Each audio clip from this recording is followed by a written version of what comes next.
Greetings, everyone. Welcome. It is March 26, 2026. 2626. What does that mean? It's Thursday chill. I know I wasn't live the last couple weeks. Things got hectic. But my phone's on. Why is my phone on? But welcome, everybody.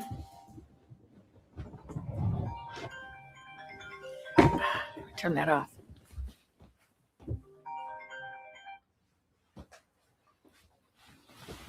All right, let me know in the comments. Let me know in the chat where you are zooming in from. We got Southern Illinois, Milwaukee, North Carolina, Northern Cal.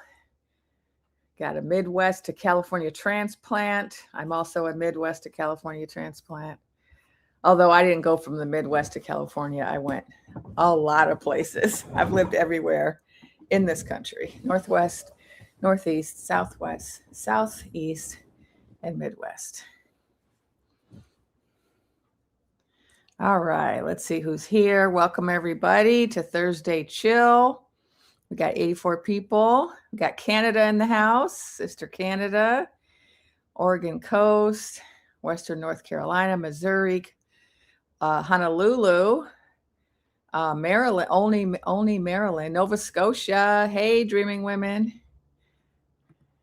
I'll put you up there since your greeting is for everybody. Oh, let me put the comments on the stage so everyone can see them. New Hampshire, Minneapolis. Hey, Minnesota. Show Low. That's a trip. My mom used to live near Show Low. Boston, Canton, Ohio, London. Hey, Sister England or Sister UK in the house. San Antonio, Detroit, Florida. All right. Welcome, everybody. We got 191. All right. So what are we going to talk about today?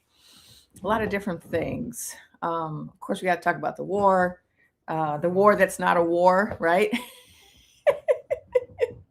So those of you if you haven't been paying attention to the latest news brief from our head clown, he can't decide. He keeps saying it's not a war. It is a war. It's not a war. And what did he say just to reveal himself? I think it was today. Oh, I can't use the word war. They told me I can't use the war because we don't have approval.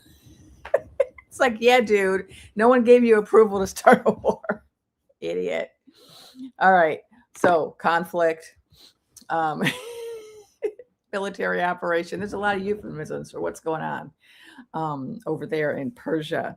So I want to talk about that today. I want to talk about, of course, what my guides have to say about everything.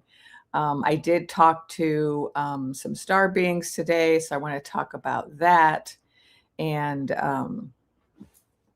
what was on my list? And I forgot everything that's on my list. Anyway, I'm going to take questions. So that's the main thing we'll be talking about is whatever you ask me about. And I had a bunch of news. I was going to do a post today and then I didn't do it. So I thought, well, I can share some of it in the live.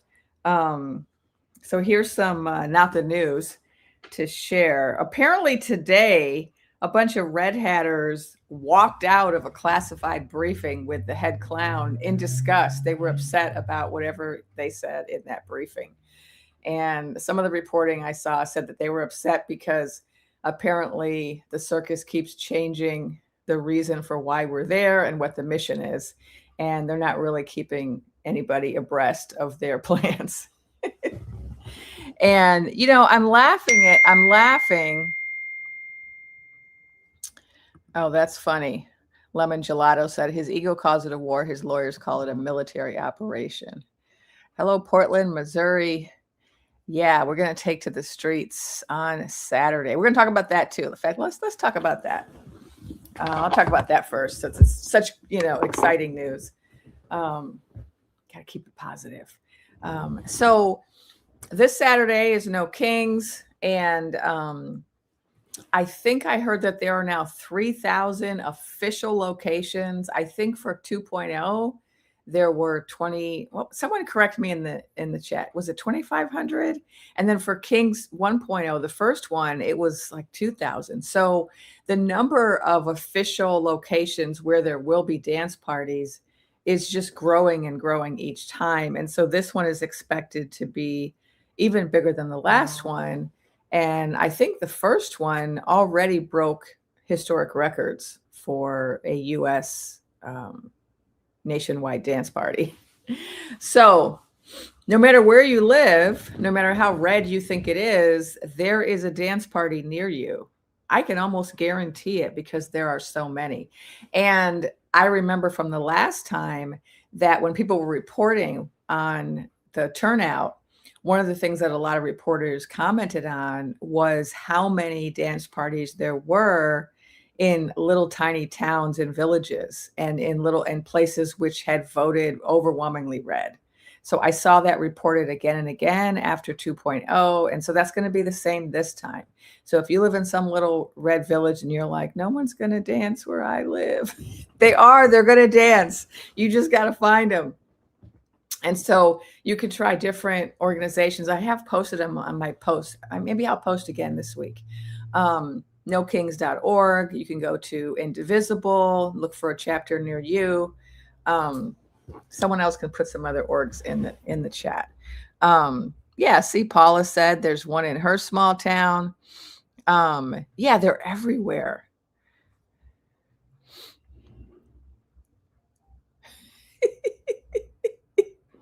Okay, I gotta share this. This is funny from Auntie Falala. Head Clown called it an excursion instead of an incursion. You know, language has become very important. Language is always important during times of authoritarianism, during times of resistance. Language becomes very important. Art becomes very important. And we have to find ways to be creative with language because it helps us to persist. And it helps us to persist in particular in situations where we don't have free speech and we don't have freedom of the press. And we have to still find ways to communicate, right? We have to still carry on. We can't just let that stop us. And so we have to get creative with our language.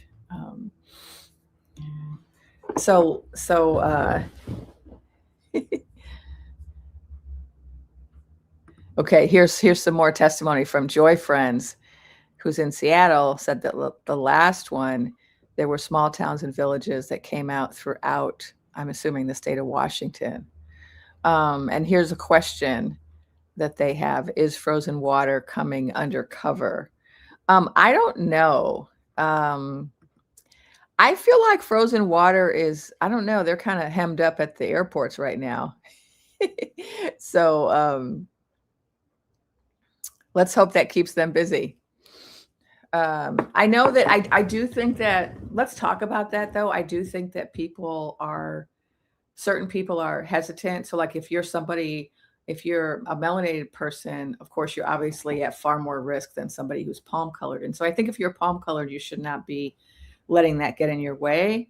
But I do know that, I'm organizing a medic tent, and I usually do medic tents at all the dance parties. And my medic group is mostly people of color and queer people. And a lot of people aren't coming out this time. And I think that's why, because, I'm in LA and we've had it really bad here with the frozen water. And so I think people are worried. Unfortunately, I haven't gotten any information about that intuitively. One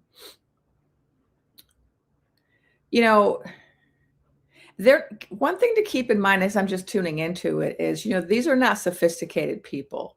These are not like federal agents. These aren't people who've received training. So if anyone's going to be undercover, it's not going to be them, right? Undercover people are going to be like FBI, CIA, DEA, like those kind of people are trained to do that type of intelligence work. But frozen water isn't. The people that are hired for frozen water tend to be uneducated or have a very low education. They have a problem just passing like the entrance literacy exam to get in. So this is not a highly trained, highly intelligent group. So I would expect to see them in their usual costuming if they are there. So that's just that's my take on it. Um, but there have always been throughout the history, unfortunately, of the United States, there have always been undercover agents at events. Um, and oftentimes what they do is they join organizations, right? They're moles. I've had some experience with that. I've had that happen to organizations I was in, anti-war organizations I was in. And you'd be surprised, and of course we have the whole history of COINTELPRO, right? So if you've read the books about how COINTELPRO was used against the Black Panthers and the American Indian movement and the Young Lords and various movements in history were infiltrated with agents. So that's something that's always happened. So I wouldn't be more worried about that now.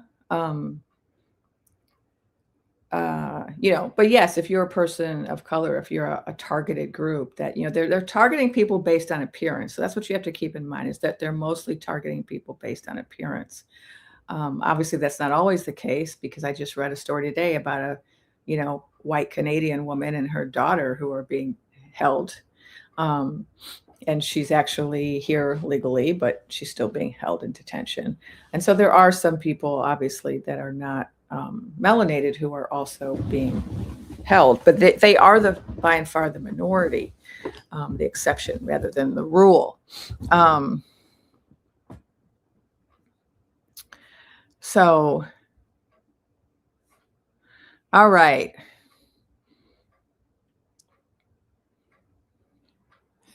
Someone's sharing their sign with us. Let's share that. You're saying there are no king sign. It says Shady Pines, Donald, and has a pic of Dorothy from the Golden Girls going to the No Kings in Wilkes-Barre, Pennsylvania. I love it. I love it. All right.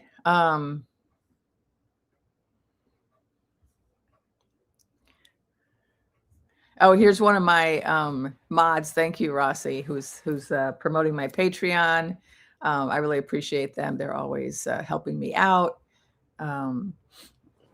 Okay, so I want to talk about. So people have been asking me about 3i Atlas. So I did a lot of videos about 3i Atlas a couple months ago, and I haven't really been doing any recently. I've been talking about the files and the conflict and other things, but I have been asking. So the last few days, I've been like, "Hey, can I get a word? Can I get any info, any intel from the 3i Atlas and or from starbeings?" And someone asked in the chat, "What's a starbeing? Is the same as an ET?" Yeah, it is. It's just the name that I use, that my guides have me use. Some people say alien, some people say ET. There's different names. But I think of them as star beings because they're beings that come from different star systems. And so that's the way I relate to them, is that I'll kind of talk to these different beings and they'll be from different stars, right? And that's really the only way they're different from us, is that they're from different star systems. And that's kind of how they identify, or, how I can identify them is by what star system they're from.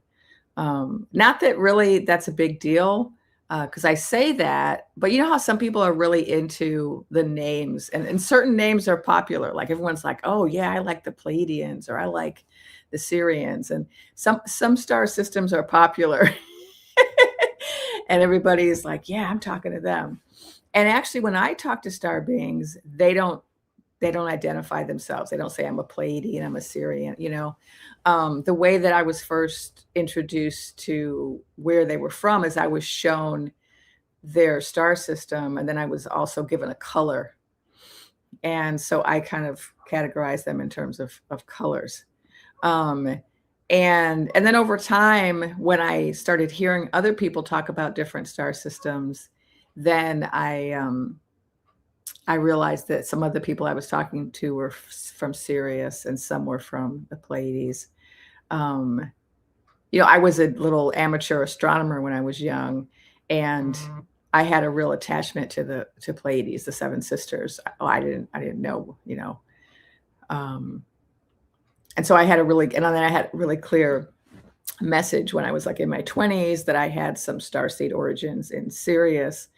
And then I read about the Dogon, Ogatameli, and how that tribe in West Africa has a really ancient relationship to Sirius, and so that gave me another connection to it. And so today, I finally was able to. 471 here. Woohoo! Welcome everybody. This is Thursday chill chat about this and that. And I'm talking about starbeings, meteors, and 3i Atlas. And then we're going to talk about more political stuff. But I think I'll start with this. So first, a little reminder. The last time I was talking to 3i Atlas, one of the things that they told me, and I meant to kind of go back and look, but you can go back and look at one of my old videos. One of the things they told me in one of those transmissions a couple months ago was that there was going to be a meteor shower and that we should look for that in the future, and that's associated with 3i Atlas. So as it's moving through our our galaxy, it's going by different certain planets, and that it's going to produce meteor showers. And so now I had kind of forgotten about that because, I've talked about other things now. Every day I'm getting, get different information and I always remember all the stuff I got. But someone pointed it out to me. Oh yeah, didn't you say this was going to happen? So now there are all these meteors that are hitting in different parts of, I think, the US, Canada, and was it Germany? It's a few different countries, a lot of different states in the US. I think California, Arizona, Ohio, and I can't remember them all. So put it in the chat if you know the different states that have been getting hit with meteors. And so that is the prediction coming true that they said, and they said to look for it because one of the things they talked about was seeding consciousness on Earth, and I'm talking about 3i Atlas and how they're here. They're not here. They didn't say they were here primarily for the U.S. They were here. They're doing work with different planets in our system. And so today they were talking about Jupiter, how they're doing some work at Jupiter or near Jupiter. And they talked about Jupiter's moons. And they were doing some work on Jupiter related to some type of gas or atmosphere. And they let me smell it. And I was going to look it up because I don't know what it is. Maybe we've got some chemists in the room. You can explain it to us. It smells kind of like varnish, kind of like paint varnish or nail paint, maybe nail paint varnish. I'm not sure because I don't paint my nails, but it's like, that's what I was like. I think it's like that. It's kind of like that smell, but a little sweeter. So if anyone in the chat knows what that smell is, that's the chemical they were giving to me. So, as a psychic, I work with a lot of different clairs. And so clairgustance is when you smell things. So I use clairvoyance, I see, I hear, clairaudience, clairsentience, I feel, claircognizance, I just know things. And every once in a while I get smells or tastes. And so I got this smell really, really strongly. And so they were saying that they're at Jupiter doing some work with this particular chemical. So someone said they just had a meteor hit. But where are you, Jennifer? You got the meteor hit where? Okay, someone said there was one over Lake Michigan. Someone said Ohio and Southern Ontario. I'm just checking the chat now. Houston had some meteors.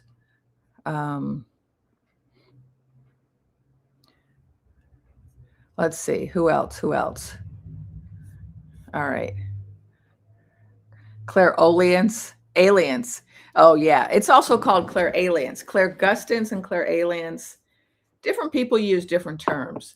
And some people use one for taste and one for smell. Like some people will say, oh, clairgustance is taste and clairalience is smell. But I use clairgustance for both smell and taste because smell and taste are connected. Usually you have those sensations together. But, you know, different psychics are going to use different terms. There's no one right term. So, yeah. So Jennifer didn't tell us where their meteor hit, but I'm going to check it out, see if they answer. Sedona. Oh, yeah. I heard Sedona had some meteors. Oregon. Okay. Oregon, Washington has had 2. Okay, great. Okay. So this is related to 3i Atlas. This is related to starbeings, these meteors. That's why there are so many.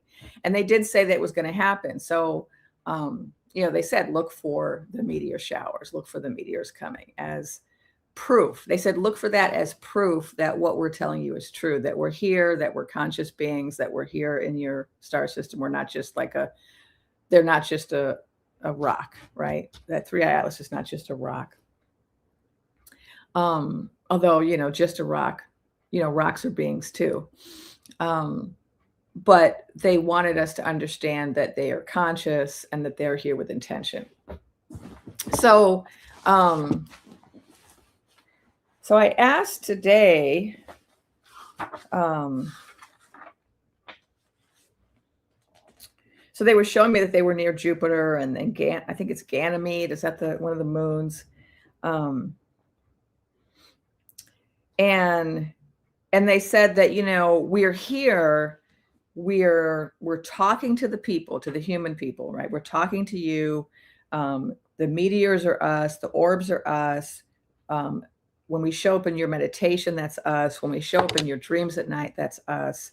And that they're trying to talk to us in all of these different ways. So they're communicating with us in a lot of different forms.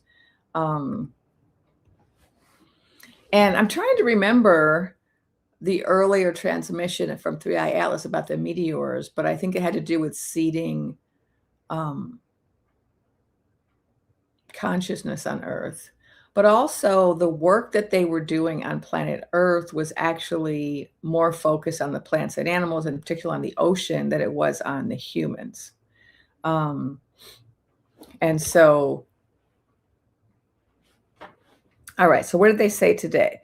They said, I said, you know, what do you want me to tell people? And they said, you need to clean up the earth. That was their big message. You need to clean up the earth and that we need to stop our destruction. And they said they see the war or these conflicts as yet more like pollution and destruction of the planet. And this is what they said that I found really interesting. They said, your mutual assured destruction is okay with us, but your destruction of the rest of life on planet Earth is not okay with us. And so that sounds hardcore, right? Basically, you know, when people talk about nuclear war, that's one of the things that they say is a deterrent to the use of those type of weapons, is that everyone knows that if that type of war starts, it's going to lead to mutually, what do they call it? Mutually assured destruction. Isn't that the phrase they use? That's the phrase the star beings use. And I think it comes from human speech, right? That the idea that, you know, if you start that type of a conflict, you know, it's going to end everything for everyone. And so what the star beings have always said to me is that they're not going to allow that to happen. So you've probably heard lots of other people say this. Like there are a lot of mediums and channels like myself who star seeds, who talk to star beings, who get the same messaging, right? The same message is that, you know, the star beings are not going to allow us to have I'm going to call it Newtonian war, because I like to use my code words just in case. And just while I'm thinking about that, this is for entertainment purposes only. So I'm not a journalist. I am a psychic medium and a medical intuitive and a precog. And I share information from my guides that has to do with the spiritual significance of the political situation we find ourselves in. That's what I've been tasked with.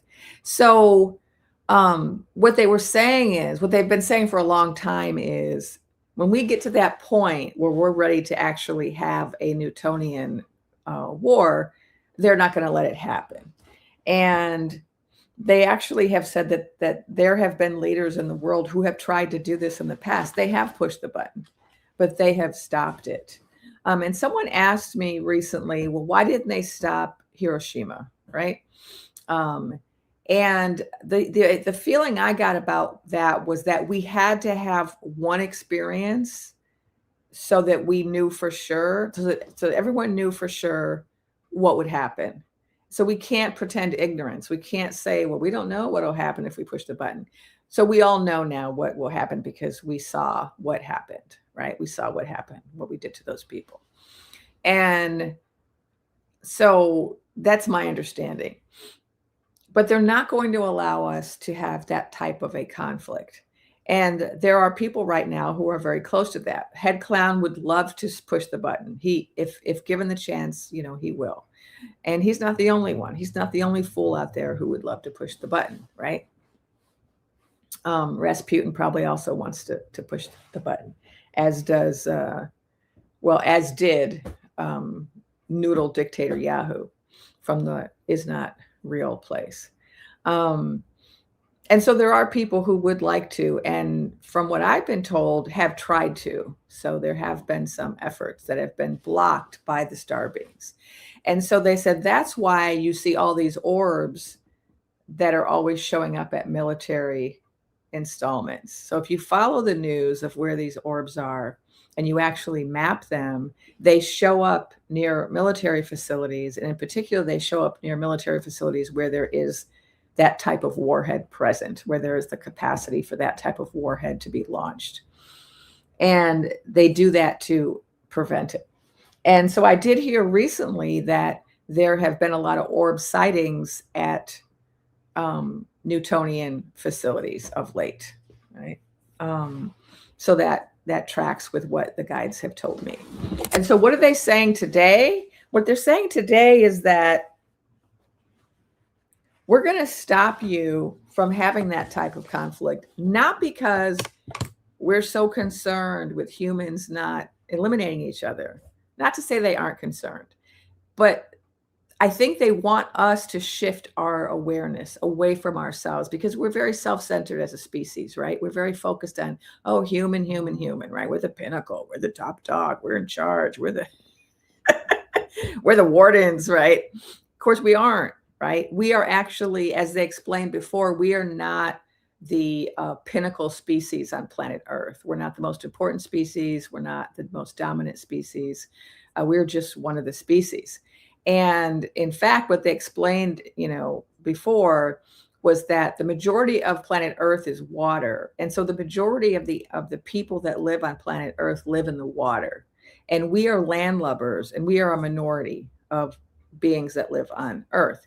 And what the star beings had told me before, which I feel like it's coming up again today in a different iteration, is that, we're not allowed to destroy the planet because all of those other beings live here.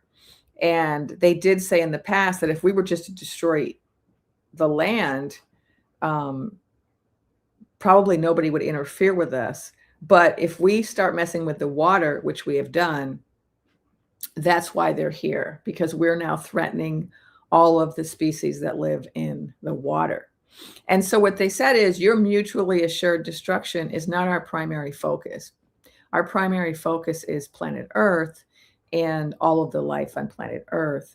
And you don't have the right to destroy all of the life on planet Earth. Now, one of the other things that they have told me in the past is that we also aren't allowed to use these Newtonian weapons because it will not just interfere with the physical life on planet Earth, but it will also interfere with the life that exists in other dimensions around planet Earth.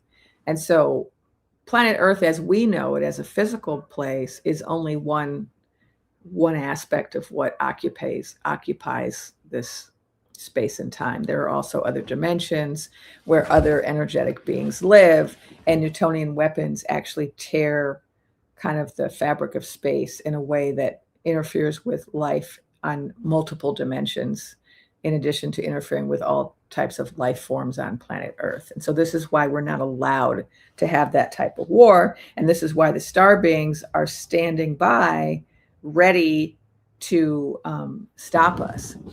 Okay, we got some answers here for that smell. Someone said the smell is ether. So I was talking about the smell on Jupiter that that the star beings were talking to me about today, because they're either at Jupiter or they're recently at Jupiter, but they were showing me that they're at Jupiter doing some work with Jupiter's gases and water on the moons. Okay, so back to the message. So we need to stop the destruction of the war to Earth, right? And they brought up this word disproportionate use, which is something that this is the way channeling often works when you're working with beings that are, discarnate, right? They don't have physical bodies, or they're somewhere else. The way that they often will work is they'll use language that the medium is familiar with, or they'll use knowledge that we have in our brain in order to communicate. And so disproportionate use is a term that I've used to reference certain other issues. And this is where one person takes up way too many resources. And this is something that could be used to accurately describe the United States, right? We're engaged in a disproportionate use of the Earth's resources, right? We use too much oil, we use too much, we take up a lot of space, right? And what the star beings were saying is that humans are guilty of disproportionate use of the planet. And we have to be more conscious of the fact that, like I said, we are not the apex, species here. We are not the most important species on planet Earth, but we act like we are. And that's why we go around polluting and destroying and imprisoning animals and doing whatever we want, because we don't have a sense of appropriate use of resources. We don't have a sense of how to share the resources with the other life forms. And so what the star being said is, you're not allowed to, because of your obsession with disproportionate use, you're not allowed to just destroy the rest of the life on planet Earth. And so this then turned, I said, well, what do you want me to tell my people? And they said, what are you doing? When I asked them, what do they want me to tell you all? Their answer was a question. Their question to you: what are you doing to clean up your little corner of the planet? How are you helping? They said, we tend to be focused on what's going on over there. Look over there. What are they doing? What are they doing? And they said, no, look here. What am I doing? Animals, plants. What am I doing for the animals, for plants, for education, for peace, for unity? How am I helping? Right? And because they said, if everybody just focuses on their little corner, we'll be good, right? Like if I just clean up the beach where I live, right? If I go do beach cleanup here, or I do something to help the wildlife here, and then my neighbor does the same thing where they live, and then their neighbor does the same thing, right? And everyone does that in their little tiny space, right? This is how we tackle it. And that we have this tendency to have our focus always on somewhere else over there. That I heard there's a big pile of garbage in the ocean. Oh, that's really a problem. Why are they doing that? That's terrible, right?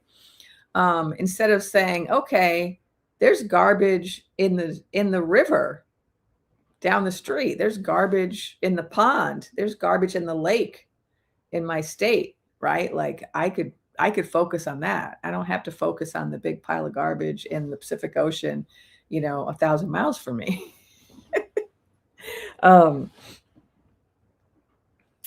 So they also said, don't just resist, don't just criticize, don't just complain, but do something different. And this was really interesting. They asked this question, And I had to ask myself, okay, let me ask myself that question before I ask everybody else. They asked this question, what are you doing different? How have you changed your routine, your situation, your life, your schedule? And so when I thought about it, I thought let's go back to November of 2024, right? This is when the big change happened. And this is a question we can all ask ourselves. What am I doing differently than I was doing before the calamity? Because your life should look really different right now. And I know people don't like when you say should, but I'm trying to paraphrase what they said, so you got to bear with me. But they gave this example. They talked about, well, they're going to say more about that later on, but they were talking about like hurricanes and natural events, that snow and rain and tsunamis, right? Whenever we have these like major catastrophic natural events, it forces us to change, right? It forces us to change our routine, to change our perspective, and we have to kind of figure out what to do to handle the calamity. And they said, this is the same type of calamity that we're in. This is a political calamity, but we should think about it the same way we think of a natural calamity. And so let's see, how many people do we got? 687 people in here. Welcome, everybody. Oh, someone wants me to talk about Florida man kidnapped by dolphins. I believe him. Because I've been down there. I've been to the bottom of the ocean. There are huge civilizations down there. But let me stay on track with this message from the starbeings that I got today first, and then I'm going to answer questions. I might take a break partway through and then answer questions because. But let me continue with what they're telling me. So they're saying, in the same way that we change our lives and our schedules in the presence of a physical calamity, like a tsunami or whatever, hurricane, we should have all changed our lives when the political calamity of the giant joust in November of 2024 happened, because that was a turning point for us, right? We're now in a different world going through a nonstop emergency. And so in the same way that you have to change your life to adapt to a natural emergency, we should all have changed our lives to adapt to this emergency. And so they asked me, and they asked me to ask you, how have you changed your life since then, right? How have you changed your life? And when they first asked, I was like, well, let me think about that. And my first thought was, maybe I haven't done enough. And that should be everyone's first thought. Personally, I think we should all be thinking, have I not done enough, right? But then I thought about it, and I'm like, well, my life is dramatically different from what it was before November, because starting in November of 2024, I started coming online daily and spending hours a day engaged in trying to help people to navigate this situation with my online work. And then, of course, I also am involved in on the ground work. And so this has really kind of taken over my life to a large extent, the amount of time that I spend on this work of trying to help people to navigate this, to stay hopeful, to raise their consciousness, and to stay focused. And we don't all have the same mission, so I'm not expecting that everyone should have had their life changed in the same way that mine was, where I'm doing this work, right? But according to the star beings, I'm just telling you what they said.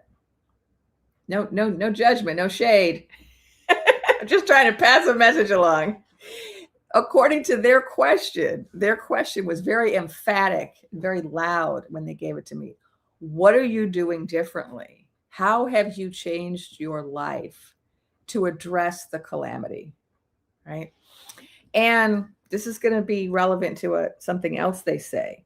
And so they said, ask yourself, how can I be different, do different things? What is my contribution? And they said they're trying to reach us, right? These star beings are trying to reach us with orbs, with meteors, with dreams, with animal behavior. They said if you pay attention to the animal behavior that's changing, that's another way that they're trying to wake us up.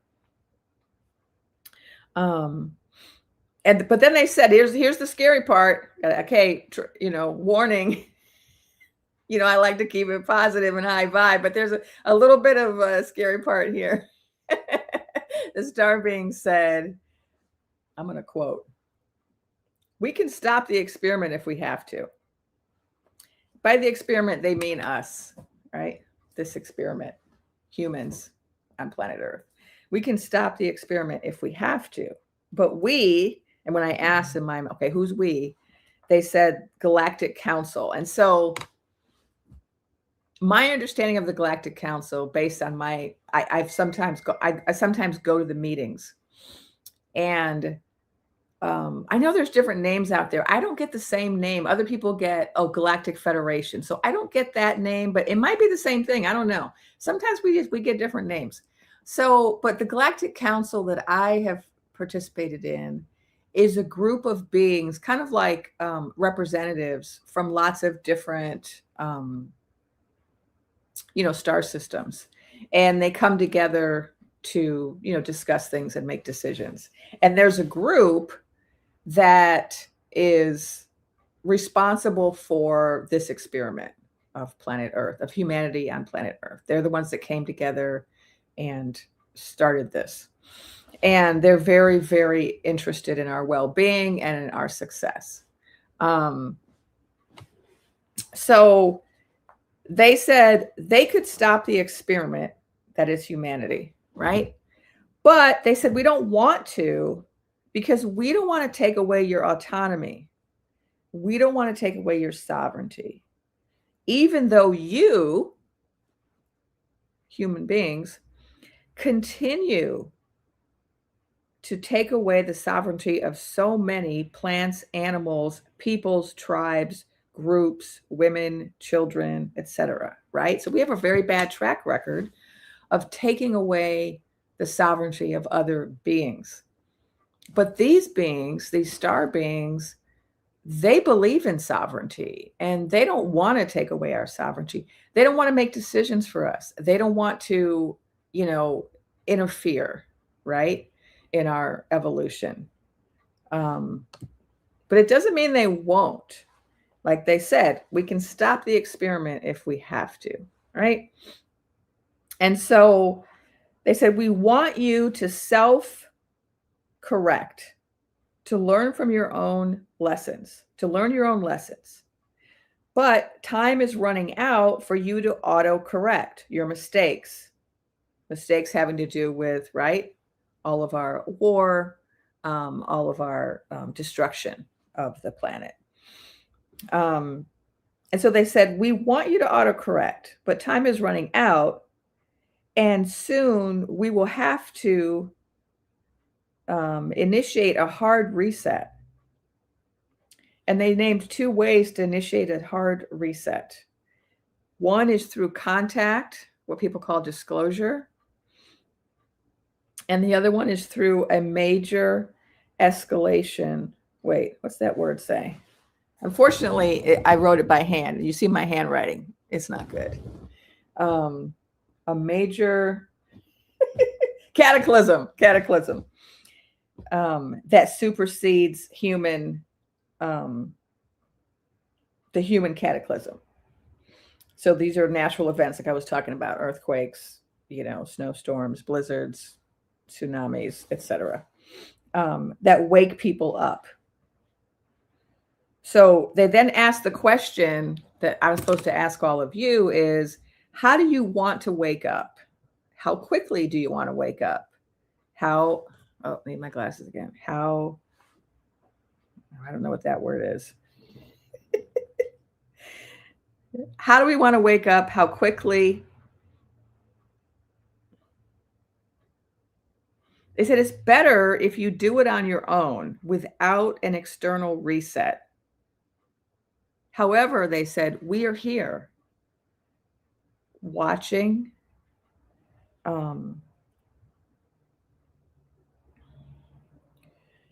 waiting to see what are you going to do. We have our hand near the button, right? So for those who just joined us, I'm giving a message from from the star beings having to do with the current situation that we have ourselves in, because people kept asking me to give an update on what star beings or ETs, aliens, have to say about what we're going through. Because I had been talking to them with regard to 3i Atlas a couple months ago. I've been talking to star beings. That's what they wanted me to talk about. So I'm going to also talk to you about my history with star beings, because that was told to me earlier today. Make sure you tell them about that.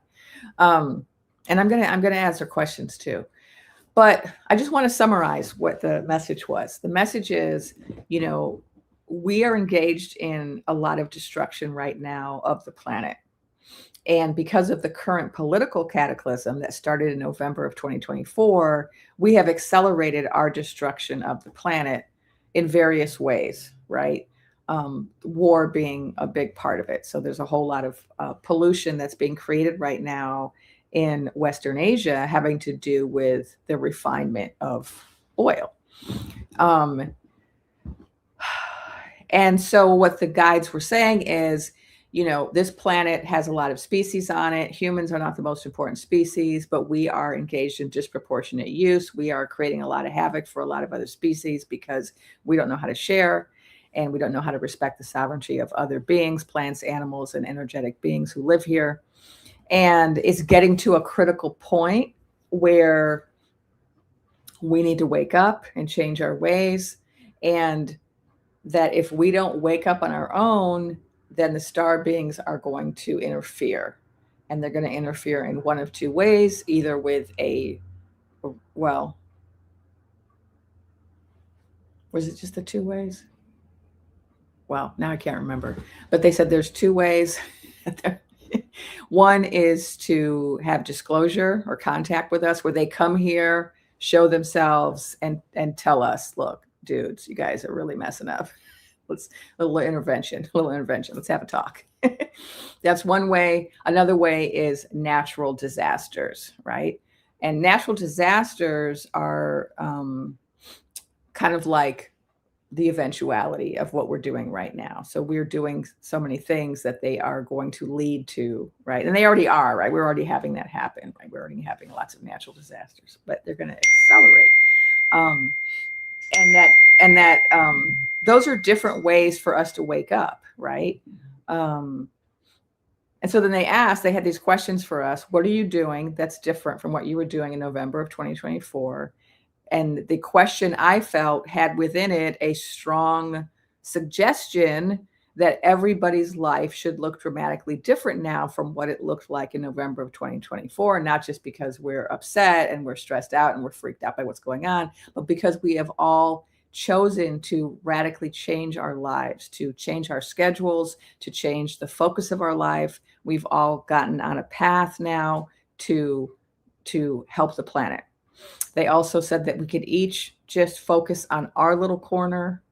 You don't have to be out there, Superman, Superwoman, leading the masses to, revolution. Everyone doesn't have to do that. Some people are doing that. But it might just be about what can you do in your area, in your neighborhood, right, to change things. All right. So that's my summary of what they said today. So let me look at some of your questions. Trying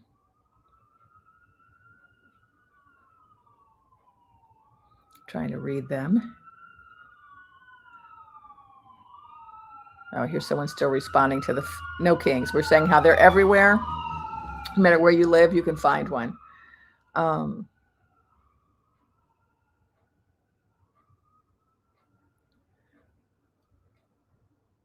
Yeah, so here's another example. So the current circus is trying to really accelerate the destruction of planet Earth in a lot of different ways. Like they're trying to, do more and more drilling and mining and cutting down forests and taking away environmental protections. So it's really sped up, and that's why the star beings say, we're at this critical juncture now where we're something has to change.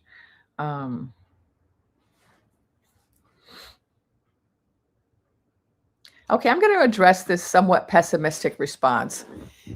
Sharon. I'm not picking on you. It's just, it's a teaching moment, right? I want to wake up, but we could just stop right there and we already know there's a problem. I want to wake up, but I want to wake up, but that means all people here serve and love people unconditionally. I don't see that happening. So Sharon's got a little bit of a pessimistic approach. And so first thing I'm going to do is I'm going to say that I don't think your statement is accurate. I think it's, what we call in philosophy a fallacy. This is a certain kind of fallacy. I forget what it's called though. I haven't taught philosophy in a while. I used to teach all the fallacies in my intro to philosophy class, but I forget this one.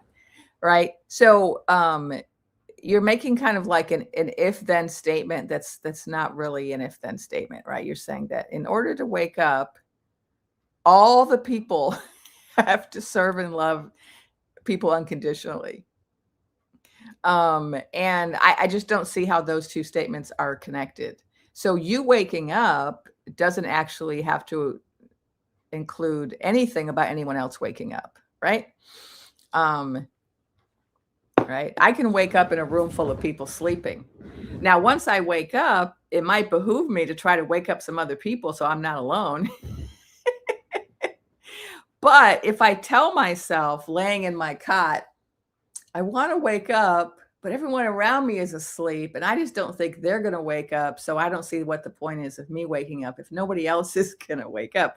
That's kind of my understanding of your statement. You're connecting one to the other. And it's kind of like you're saying, if I wake up, the world has to be a paradise too. Everyone's loving everybody unconditionally, serving everyone unconditionally.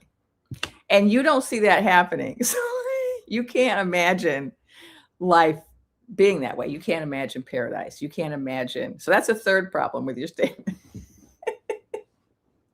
that I want to address. The inability to envision the world as you want to see it. All right. So that's another thing that kind of gets in people's way. So I want to wake up, but, well, if I want to wake up, I can wake up and it doesn't matter what other people are doing, right? Now, once I wake up, yes, it might help if I start trying to wake other people up. However, if I get too caught up in waking up a certain number of people or in being concerned that everybody in the world is awake, and I let that get in the way of me doing anything, I could then become immobilized, right? And we do that, right? It's easy to do that, to get kind of, disenchanted with the fact that there are people that maybe your neighbors or family members who, no matter what news comes out or what revelations occur, they've still got their head in the sand, right? They're still asleep. They're still not interested. It's frustrating. It's hard to watch. It's painful. But that should not change your commitment to doing whatever it is you came to do, right? You have your own path. You came here for a reason. We all incarnated for a reason. If you incarnated to be alive during this major transformation of planet Earth, you probably came to contribute in some way, right? It's because you could have skipped this phase. You could have incarnated like 5 years from now when things were chill, and or maybe 10 years from now when things were awesome, right? When we got rid of war and poverty and rape. You could have incarnated then, but you incarnated now for a reason, because you wanted to participate in some way. And this is reminding me of something else I heard today that I wanted to make sure I mentioned. There are some people who are coming into my comments and saying things about their age and how they don't feel that they should have to endure this because of their age. And I fully sympathize with this sentiment, right?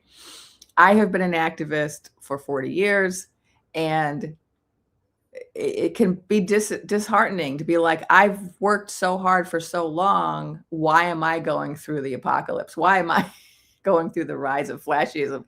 Why? Like, But you know what? Or I've done enough, right? So people are like, oh, yeah, I'm 70 years old, I'm however years old, I've done enough. Um, I don't think I should have to do anything at my age. But here's the thing. Why did you choose to incarnate at such a time that you would be this age during this event? There must be something that you're uniquely qualified to contribute at this time because of your age, right? Because at different ages, we contribute different things, right? When I was in my 30s, I had a lot of energy. I was always running the streets. I was organizing all these organizations and going marching on all these dance parties, right? That was my role. That's what I had to contribute. I was a public speaker. I was on the bullhorn, right? That was my job because that's what I had to offer at that age.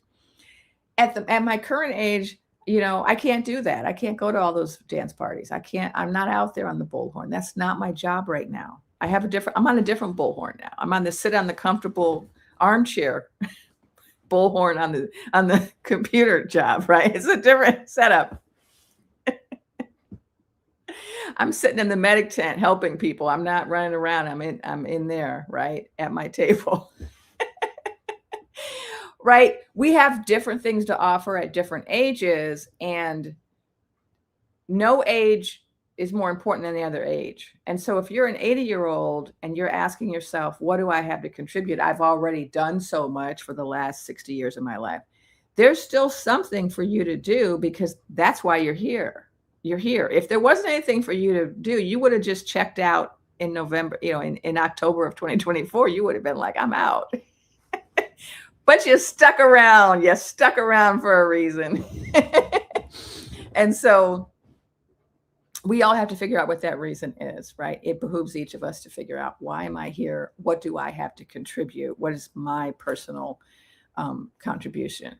And as the star guides or star beings said, we all need to ask ourselves that question: what can I contribute? What am I doing differently in the middle of this political apocalypse?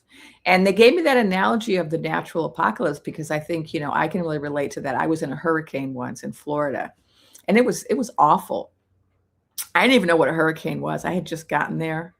I had just flown into Florida for a new job, didn't know what a hurricane was. I was trying to ask my colleagues, what's a hurricane? How do I prepare? I didn't even know. And for a week, we went from being a first world country to a third world country in Central Florida. We didn't have radio. We didn't have electricity. We didn't have light. We didn't have news. We didn't have transportation. We didn't have gas. We couldn't access our banks. The food was all rotting in the shelves, so we didn't have proper food. And it changed people, right? People changed. People came together. People started helping each other. People started to reevaluate, right? People's lives were interrupted, and people had to change their lives in order to focus on survival for that week. Same thing happened at Standing Rock when I was there. It was a very survival intense experience. It was like 50 below. We were living in tents. Everything was a struggle. Food, shelter, medicine, everything was a struggle. And so our whole focus had to be on survival, unity, community. And so that's, I think, what the star beings are asking us to think in terms of, when you're in a natural calamity, people just tend to figure out, okay, I'm not going to do my normal things. I'm going to shift my focus and see how I can deal with this situation. And that means I'm not going to do the things I normally would do because my time and energy is focused more on survival right now. And so maybe I'm going to help. I got to figure out all this food that's going to rot in my freezer. I got to, all these people, in Orlando took all the food out of their freezers, and someone had a grill, and they started grilling food and just inviting everybody over to eat all their meat, right? And everybody just ate everyone's whatever meat they had, they grilled it. And, hundreds of dollars of food, right? It's like you had to adjust. You can't just be thinking, well, I don't want to give away. Like maybe on any other given Tuesday, you're not going to give away hundreds of dollars worth of food to strangers. Maybe you are. Some of us are, but some of us aren't, right? That's if you can't afford to. But in a crisis, you're like, well, we're all in this together. So I'm going to feed the neighborhood all of my food, and then someone else is going to feed the neighborhood all of their food, and then someone else is going to get stuff out of their cupboard and feed the neighborhood, right? And that's, you change, right? We change. We have to live differently. And so that's what I think the star beings are asking us. It's like, how are we living differently? What adjustments are we making in our life to deal with the current calamity in a way that is a way of service, right? Of unity. All right. There's a sound. Someone said there's a sound.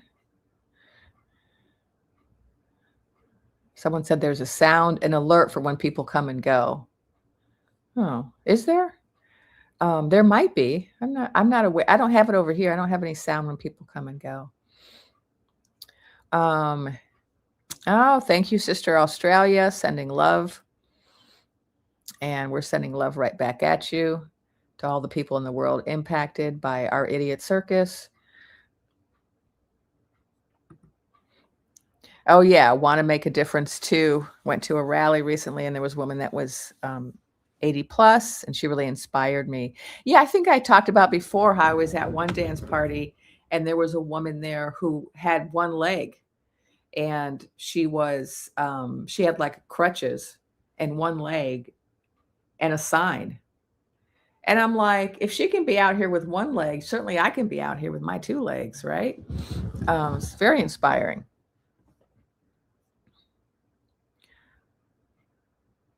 Someone says I have sound effects. So I don't know what sound effects people are talking about. Like, I don't have any noise at all over here. Can someone tell me more about what sound effects you're hearing? Because I don't have any sound effects. I know that you can get sound effects. I think they're called media assets, where you can play different sound effects during your live, but I'm not actually playing any. So I don't know. Star beings, are they up to something? Oh yeah, David Hawkins. I strongly recommend reading David Hawkins' books. If you don't want to read the whole book, just go online and look up his chart of consciousness, map of consciousness. One person vibing love at 500 supports and balances 750,000 people. 200 is courage. 500 is peace. One at 700 supports 70 million. So thank you for bringing this up, Ingrid Arnold. This is for our earlier question when they said, I want to wake up, but everyone else is asleep. You actually are the one that will impact them by your consciousness. And yeah, go and find David Hawkins online, or read his book. Power versus Force is the book I first read by him. He has several books out. But he has this great chart of kind of vibrational states or states of consciousness. And then he talks about how when one person is vibrating at a certain level of consciousness, it impacts those around them.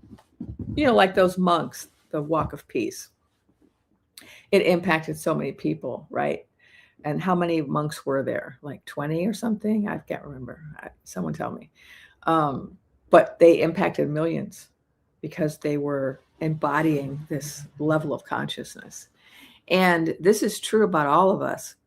And this is why it's so important for us to really, really be vigilant about trying to stay in a higher vibration. So this is why I always talk about how fear is something that we have to really work against, because, you know, the circus wants us to be in fear.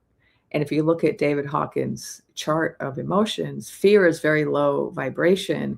And it's very hard for people to do anything when they're in a state of fear, right? When you're in a state of fear, you're either frozen, or you're running, or you're, or you have a very narrow focus, right? Fear can be very immobilizing. And Same with sadness, despair, anger also is one of those emotions that um, can keep your vibration lower than you probably want it.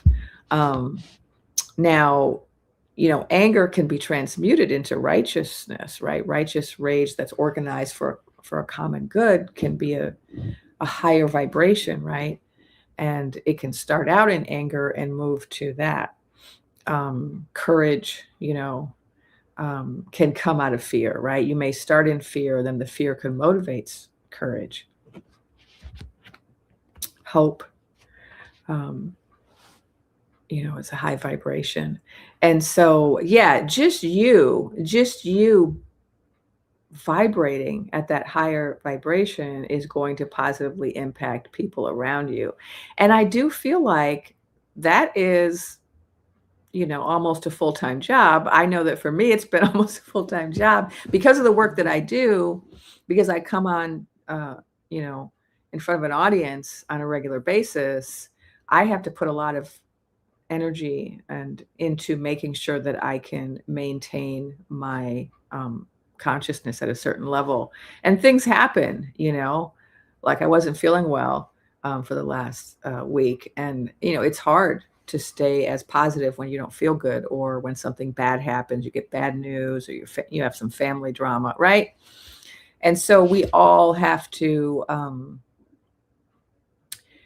of make it a part of our job to figure out on a regular basis, what can I do to keep my vibration high? What do I do when I fearful? What do I do when I feel despair? Right.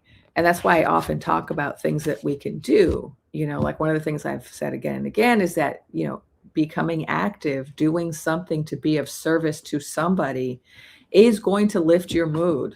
Guarantee it. It's very hard to stay depressed when you are out feeding people, right? At a food pantry, or when you are out cleaning up your neighborhood, right?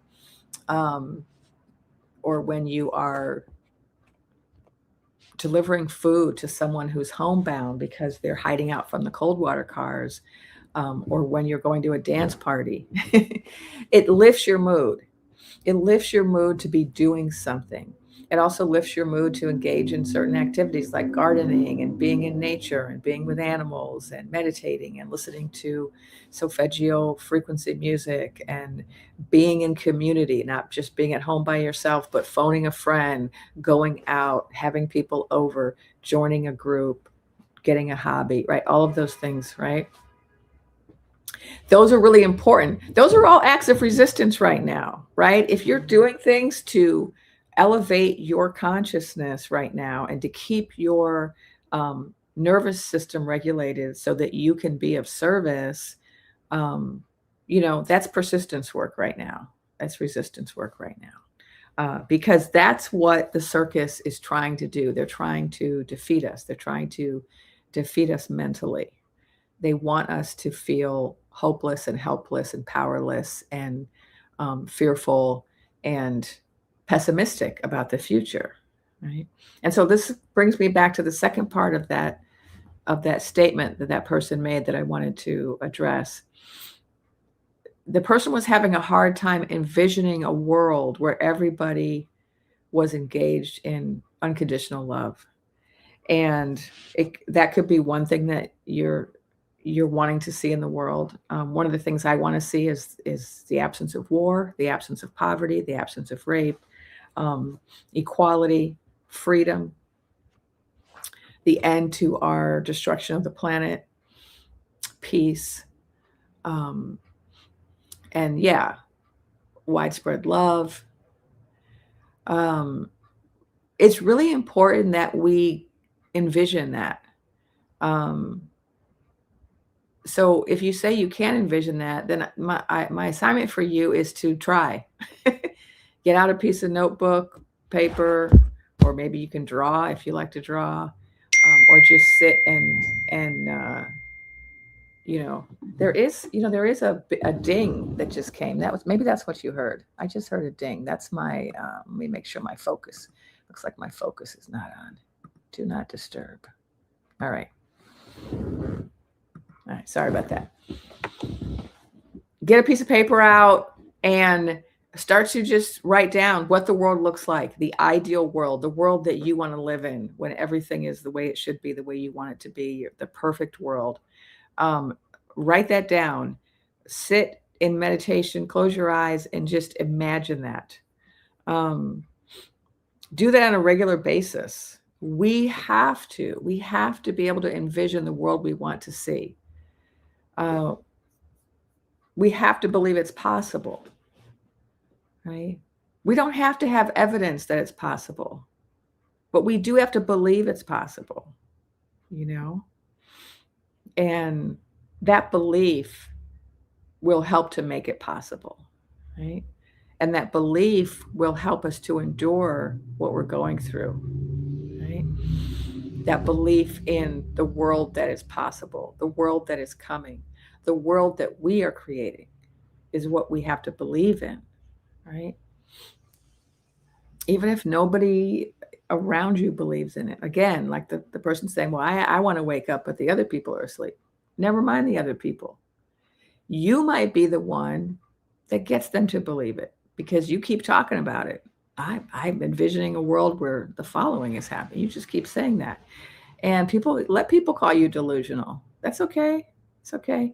All of the great visionaries of the world have always been called crazy or delusional before they were proven right. There were always people in the world who said, this is possible. And everyone else said that's impossible. And then one day it was possible, right? This has always happened.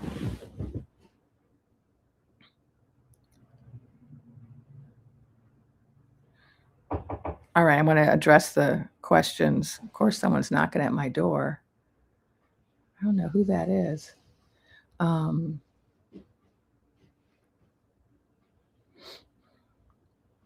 I'm just looking at your questions now. Okay, people are giving their visions. I love it. I see myself living among the trees, just a steward of the land. This person sees the love of all sentient beings. Meditate to elevate.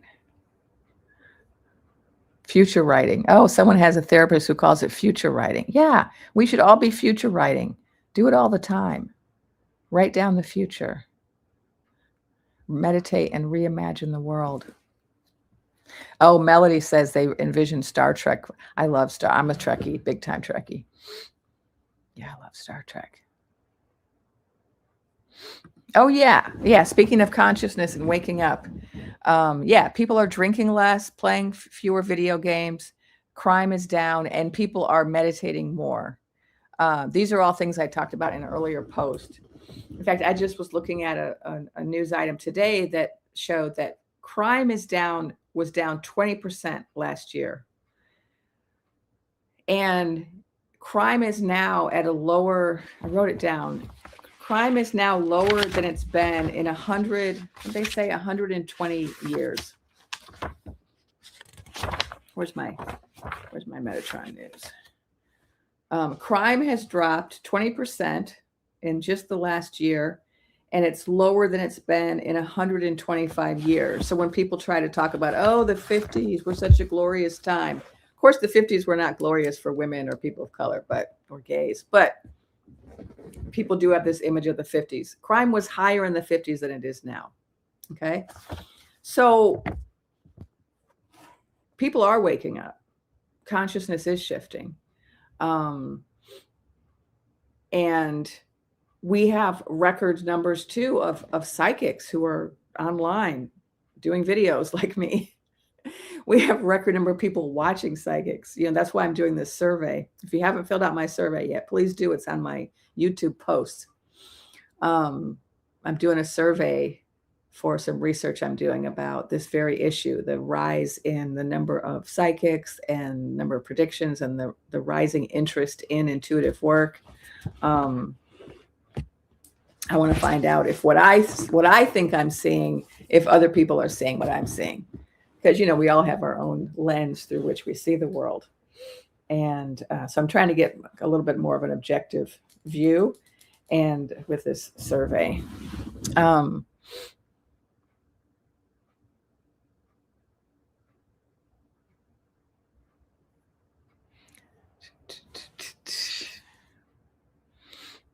All right. Oh, I'm so happy. Oh, Shannon's talking to Karen Louise, saying that they helped them answer questions twice tonight. Oh, what did Karen Louise say? Now I want to know.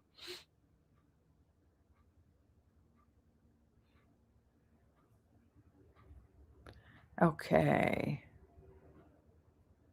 This person said looking at art and doing art raises their vibration. Celestial Musings is giving some advice about when they have panic attacks, they focus on a concrete state like I am peace. That's amazing.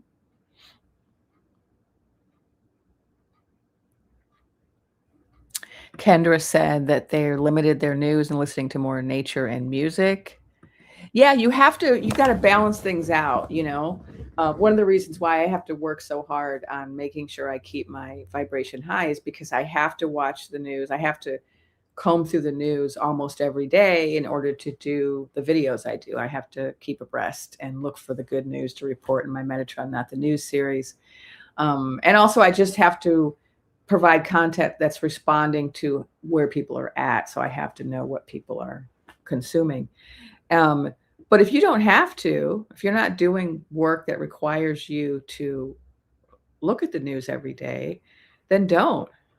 Take breaks. Yeah, listen to music, spend time in nature. Um, because we're in, this reminds me of the hurricane. When I was in that hurricane in Orlando, one of the things that I found the most difficult about the hurricane was the absence of news. And I was staying in this motel, and there was, a group of people, we were all staying there. And I said that we had the, lobby, I coined this phrase, lobby network news. We'd all hang out in the lobby, and people would show up who drove from other parts of Florida and were coming to stay at that motel because their place was destroyed, or they were in a neighborhood that was, in the path of the hurricane, and they had to get out. And so they would come, and then they would give us news. But basically all the news we got was bad because it was all people fleeing, right? Worst parts of the state. And so the lobby network news was it was not the best news. It was just breaking bad news, right? And so I was really frustrated by the lack of news because, our cell phones the cell towers were down. We didn't have, TV or radio. I don't know why the hotel had no radios. They were not prepared. We had no radios. Like if we had been at our houses, right, people probably had, like I have a crank radio at home, but I wasn't traveling with one. So there were no radios. So we didn't have the news. And so I would walk out each day and try to just walk as far as I could to find somebody that had news. And it was really hot because this was Florida in August. And so it's so hot that you can't really walk that far without it getting so hot that you have to go back to where you are. And we had no air conditioning either, so you'd just be getting in the shower, right? Cool off.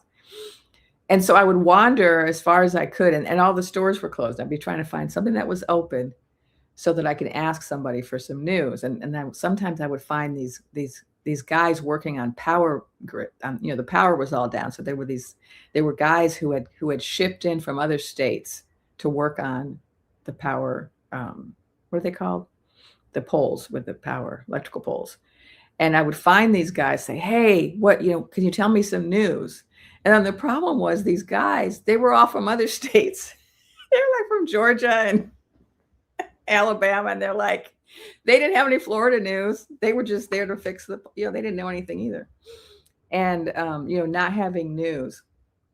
And so in this current political apocalypse that we're in, our survival mode tells us, I've got to get news. I've got to get news. I've got to get news. That's a natural instinct when you're in the middle of a crisis, to think I need news. I need news. And so that's why everybody's like doom scrolling for hours on their phones and whatnot, or channel surfing the news stations or wherever you get your news. That's a natural tendency, but we have to kind of short circuit that on occasion, because we can't maintain crisis mode for years, right? We've been in it for 18 months. The body can't handle that constant um, need to address a survival situation, right? And so we have to trick ourselves. We have to every once in a while tell ourselves, okay, the crisis is over. Today, there's no crisis. Today, I'm out. I'm going for a hike. I'm going to play with some animals. I'm going to bake some bread or listen to my music or, you know, knit something. And today, there's no crisis. We have to just do that. We got to take breaks from the crisis. It'll be there when you get back.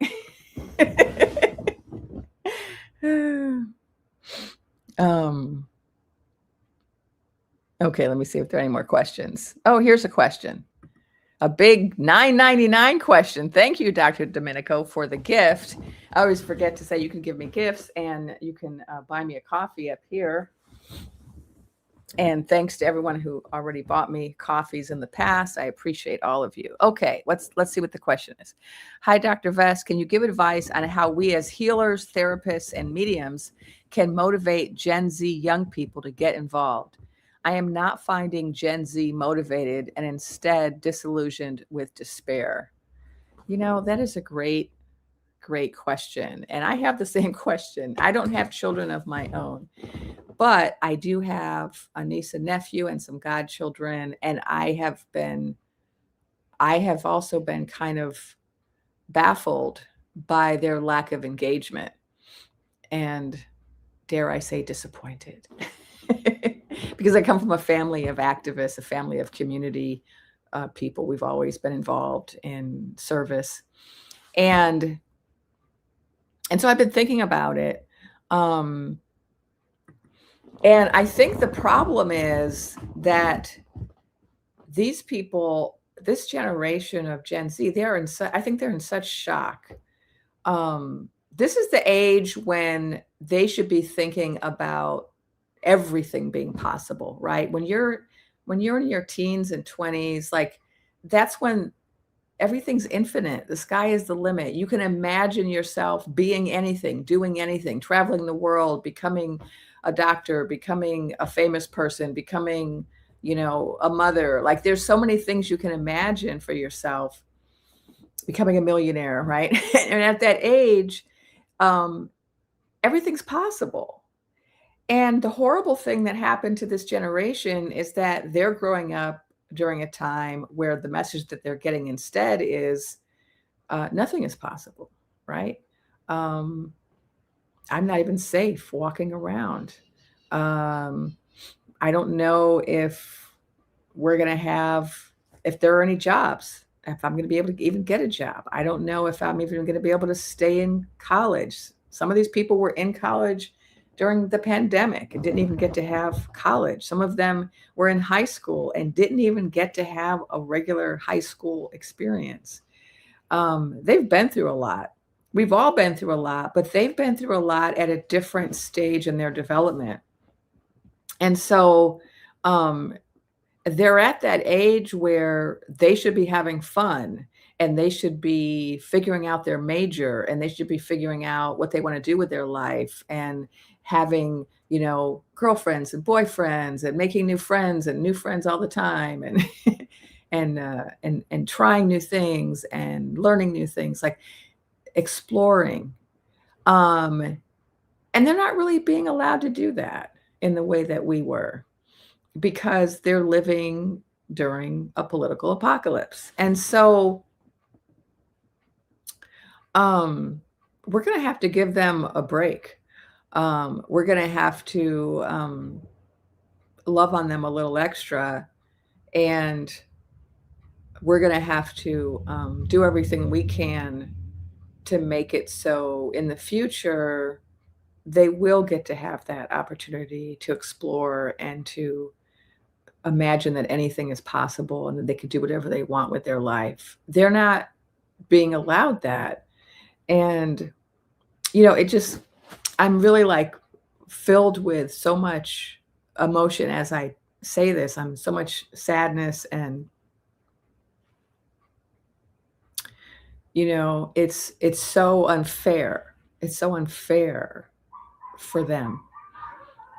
we all think it's unfair, right? But think about not getting to have your youth, not getting to be silly and irresponsible and make lots of mistakes and try lots of things freely. You know, they don't get that. Not right now, they don't. And so, yeah, I do wish they were more involved. And so maybe if you're someone who works with them directly, like if you're a parent or if you're a therapist, like you said, a healer, and you want to know, how can I help them? Maybe just acknowledge that with them. Maybe talk to them about that and say, hey, you know, I understand that this is really unfair to you right now. What you're experiencing as a young person is really unfair. You know, before this happened, before November of 2024, I was kind of blown away when I like first got on TikTok by how many really politically engaged and very intelligent young people there were out there. And they're still out there. But they're not out there in the same way, some of them. Some of them don't have the resilience that we have because they haven't been here very long. They just got here. They don't have age and experience to make them resilient the way that it makes those of us who are older. And I think that maybe they're coping. And the way that they're coping is through, you know, not engaging or not participating or superficial obsessions, you know, with things that aren't really important, but that's their coping mechanism, perhaps. You know, and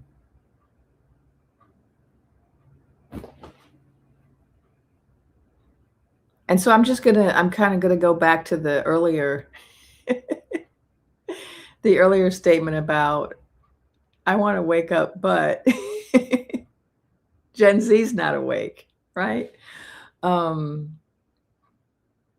They have a lot of time to wake up. So let's think about it that way.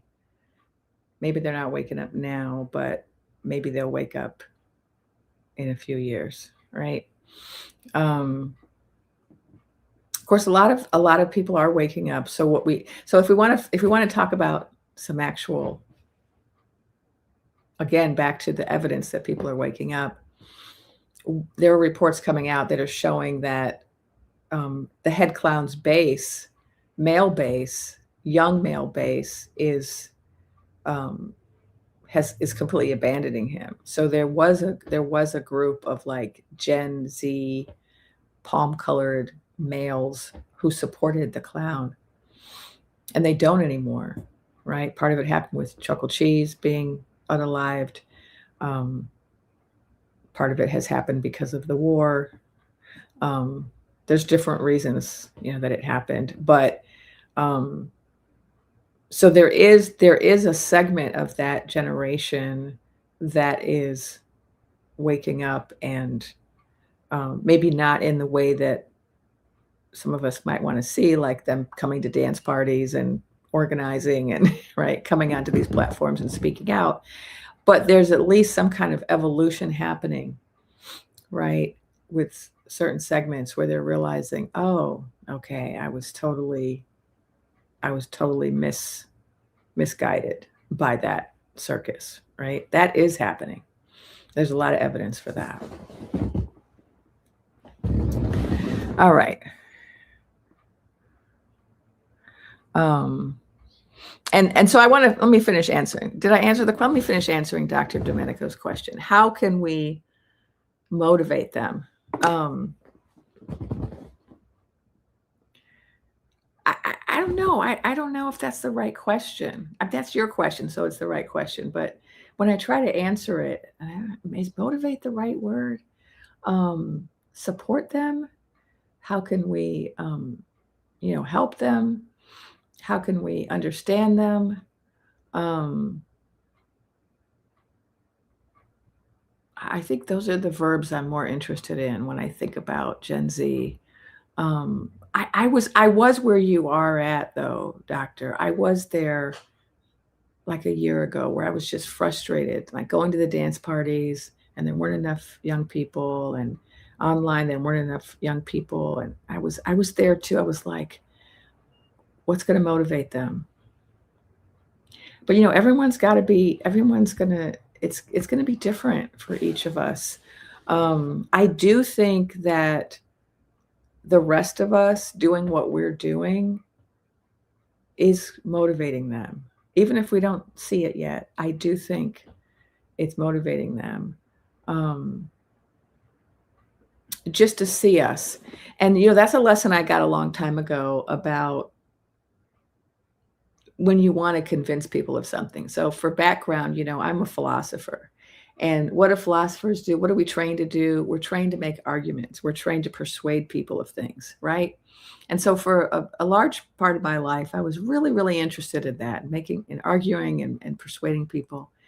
And as I've gotten more and more on the healer track, um, I've started to realize that sometimes the most persuasive thing that you can do is not something that you say, but it's just something that you are. And that ends up being more persuasive sometimes. There are people who will go around and say, "Oh, alcohol is bad. You shouldn't drink. It does this. It does that. It's bad for your health. It causes car accidents, causes violence. It's linked to all kinds of bad things," right? And you can kind of go around and share all this information with people and try to educate them about the harms of alcohol. Um, and then there are other people who they used to drink and then they stopped drinking and they became a better person, right? And then people are looking at them and saying, "Oh, wow. Once Uncle Frank stopped hitting the bottle, he became kind of a nice guy. He's now showing up for stuff. He's there for people. He's, present, contributing to the family."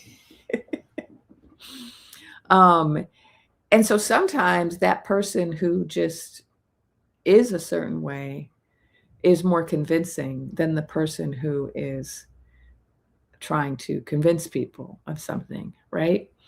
And I think that might be the case with this question, how do we motivate? Part of it is just going to be by example, right?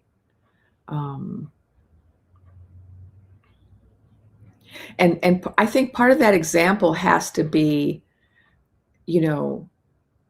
happiness. So if somebody tells you, "Oh, you should do X, Y, or Z," but then they're doing it and they're not happy or they're not nice, right? And then you're like, "Well, why should I do that? It didn't make them into a nice person. It didn't make them happy," right? So if you're running around doing all this activism, dance parties and organizing, but you're always angry or sad or cranky, um, a young person looking at you might be like, "I don't want to be like them. It's not working for them." Right? So I think the example that we have to set is how to be engaged in change, in service, and how also to be happy, kind, peaceful, right? Um, so that means we have to have balance in our life and self-regulate and um, make sure that we're not allowing ourselves to get so stressed out by our engagement that we are presenting an unhealthy option, right? Um, and so maybe that's a way that we can motivate. I hope I answered that question. And let me see if I have any other highlighted questions like that. Those are so much easier to read. Um, Okay, any other questions? Let's see. I agree with this recommendation, getting news from Substack writers. Also, just getting written news is less agitating to the nervous system than like television news. Visual news is more stressful, right? It's also designed that way, right? They design the TV news to be kind of edge of your seat, right? But if you read the news, it's not going to be as stressful. I agree, artists and oracles. This is an awesome community. People in the comments have wonderful conversations with each other and share information with each other. And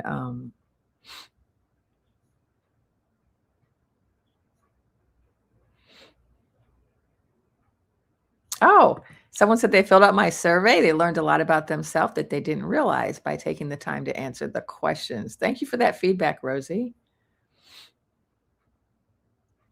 Oh, here's a question for me. Do I do workshops or lectures at a retreat convention? Well, who is this? Goddess knows. For a minute, you look like someone that I knew. Maybe you are with your URL. Your handle. Who knows? I am about to start teaching a class for the Shift Network. I have some classes on my website, and that's I'll put that in the chat. Dr. Vest. medicalintuitive.com. So those classes are on-demand classes, like they're pre-recorded classes on my website. I teach live classes for the Shift Network about twice a year, and I have one that's starting in June, a medical intuition class, and that meets once a week on Zoom, but it's live, so I answer questions. I do a lecture, and then I answer questions, and we have exercises. I do want to do a retreat. It was something I was planning before the apocalypse hit and my whole life changed. There were a lot of things I was planning before that. And now I spend a lot more time doing this work than the other work I do. I still do other work, but it's just that I have less time available. So I do still have this idea of, I want to do a retreat. I used to teach a lot of classes in person at different locations throughout California, and then I always taught on Zoom as well to people around the world. But my guides had me stop doing that, and they said I could only teach classes that had like a global focus. And so I did ask them recently, what about a retreat? Because if it's a retreat, it might attract a global audience. And they said I could do a retreat, but I kind of put that on hold after November of 2024. So I still want to do that. And yeah, if my guides allow me to do any other type of live events, I will. Basically, they told me that I needed to be focused on the global community and large audiences and not these small classes that I used to do everywhere.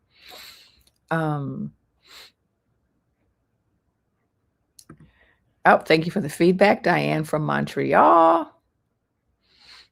I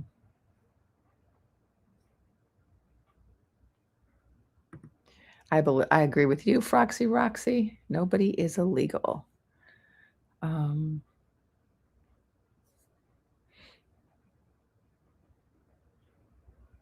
Okay.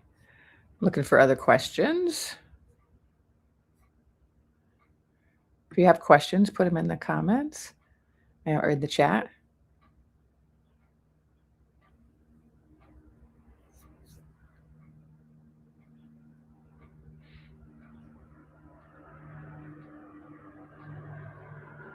Oh, look at this, a $10 question from the same person. Goddess knows.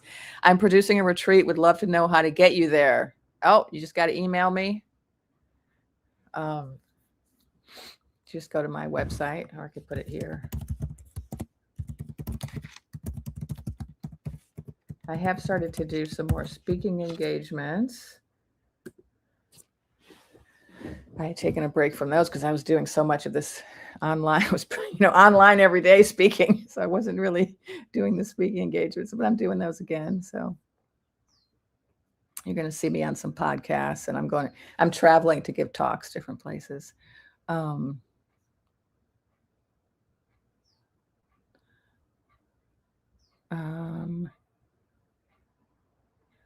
Someone's asking about ETs. I spent the first hour of this live talking about ETs. Maybe you missed it.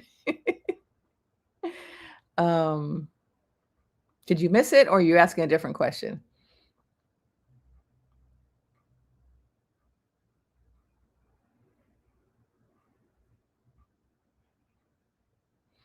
Okay.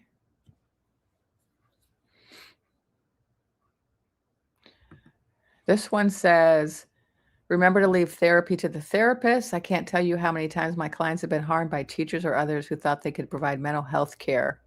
I don't know if that's directed to me. I'm not trying to do any therapy. But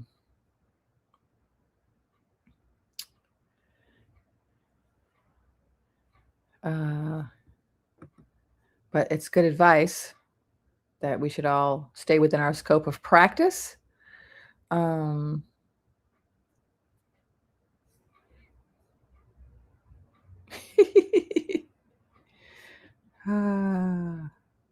right, I'm just looking for questions. A lot of comments. That's good. People are having conversations. Oh yeah, so Paulette said they missed the ET talk. So I could do a little summary. I was going to cover some more Metatron, not the news as well, some more good news. So I'm going to cover a little bit of that. Bruce Springsteen is starting a tour of political music, which is very exciting. There is some movement happening against Palantir. So if those who've been following me from the beginning, you may recall early on when I was talking about how the joust was finagled, I talked about how it involved several corporate sponsors, what I called wealthy merchants, tech bros, certain wealthy merchants, and certain political leaders who were all involved in the finagling of the joust. And one of the ones I talked about was Teal Clown. And Teal Clown is the owner of Palantir. And so now there's, this is a tech company that's involved in surveillance work. And so there is now a couple of battles going on against that company in the UK. I guess there's been some move to incorporate Palantir into the National Health Service, which would allow them to have access to everyone's private health records. And so people are protesting that. And also in the US, AOC has been speaking out against them as well. So I think that's really exciting. He wasn't really on a lot of people's radar for a long time. And I feel like now that people are starting to talk about it more, that's exciting. Starboy, another one of the people who finagled it, he actually used his satellites to finagle it. He's being sued for his Doge activities. The UK is also going after Blondie regarding her unlawful behavior with the files of Epi. They now want all the files, and so they're going after her. Here's some exciting news from my Choctaw cousins. Choctaw Nation in Oklahoma decided to buy a Big Lots warehouse, thus preventing the frozen water crew from buying it to use it as a warehouse for people. Indigenous folk fighting. Blondie is also being subpoenaed by Congress. So this is good. I also wanted to remind people about Project Saltbox. Project Saltbox is an organization that's keeping track of all of the places that the frozen water is trying to buy, the warehouses, the office space all over the country, so that people can organize to prevent that from happening. So if you're looking for an organization to get involved with, it's the kind of thing that you can do from your home. Because what people are doing is like they find out that the frozen water crew is trying to buy a building in your town, and then people start a campaign pressuring the owners of that building not to sell it, and you could just be at your house making phone calls, right? So this is something that people can get involved in if they're looking for something. Yeah, so that's some good news I wanted to report. Well, let me give the summary of the star beings. So I got a message from the star beings today, and I already shared it, so people are already here. Bear with me. I'm going to repeat it for the people who weren't here. Just a summary. I'm not going to go over the whole thing. But I had a conversation with the star beings, and the first thing I said was that, the 3i Atlas told me that they were going to be sending meteors, and now we're seeing lots of meteors happening throughout the country and also other countries. So that's just confirmation of what they predicted they would do. They are doing. And they said that they're here. They're trying to contact us. They're arriving in the form of meteors, orbs, dreams, showing up in people's meditations. They're trying to help us navigate this difficult situation and, grow our consciousness. And they had some questions that they wanted me to ask everybody. One of them is, what are you doing to clean up your little corner of the planet? They're very alarmed by how much humans have polluted the planet and how much we're harming other life forms. And they want us all to get involved in undoing the damage that we've done. And they also asked the question, how has your life changed since November 2024? Not how have the external world changed, but how have you changed? What have you changed about your life to meet this moment, right? How have you changed your life? And they talked about the war and how it's harming the planet. And also they talked about the threat of Newtonian war and how they're not going to let that happen. They're all on standby. They're making sure that doesn't happen. And the reports that we're seeing about this huge number of orbs around military installments, especially military installments where there are Newtonian warheads, that's proof that they're here and that they're going to make sure that that doesn't happen. And the reason they're going to make sure that doesn't happen is because if we were to have that type of a war, it wouldn't just destroy human life, but it would just destroy all of the other life, the plants and animals and the energetic beings, the beings that live in the ocean, who are the majority beings on this planet. Majority of the beings on this planet live in the ocean. We are a minority species because most of planet Earth is water. So there's my summary of what the star beings said today.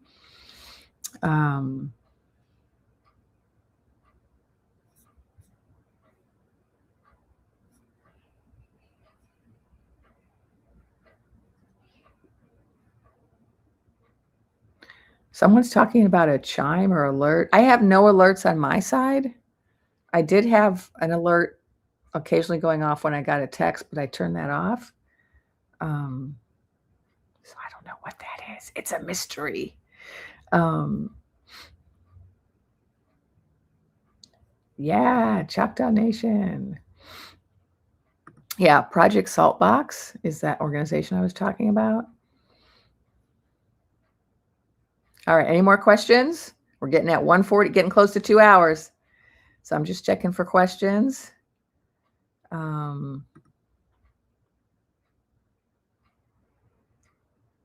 Yeah, this is exactly what they were saying, Marcia Mello. If we all picked up just one piece of garbage and disposed of it, what a difference that would make.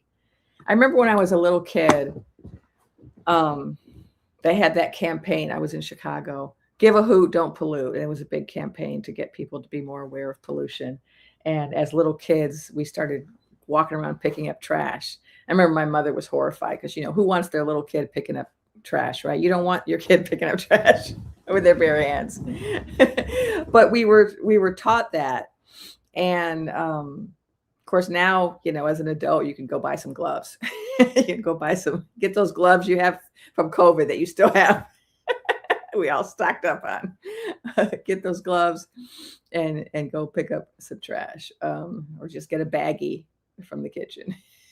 Go pick up some trash.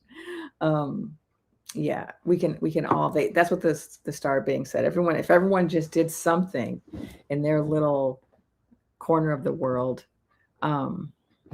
Jenny B said, "Oh, I threw native wildflower seeds on some desolate corners in my town. It's going to rain tomorrow, and I'm going to do it again." Oh.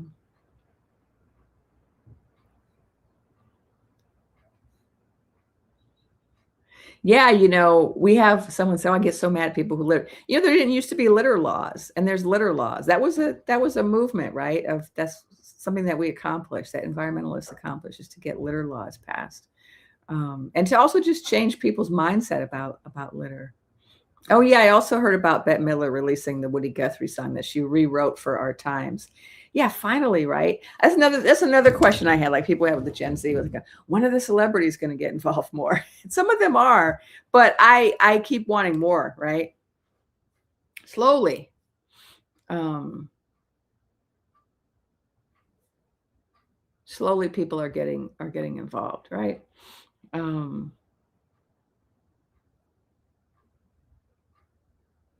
Oh, here's a little inspiring story from Incan Flamingo.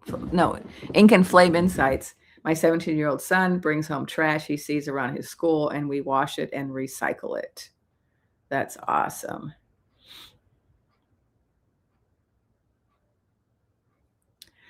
I don't know what Chris Bledsoe is saying, so I can't respond to that. It's about ETs.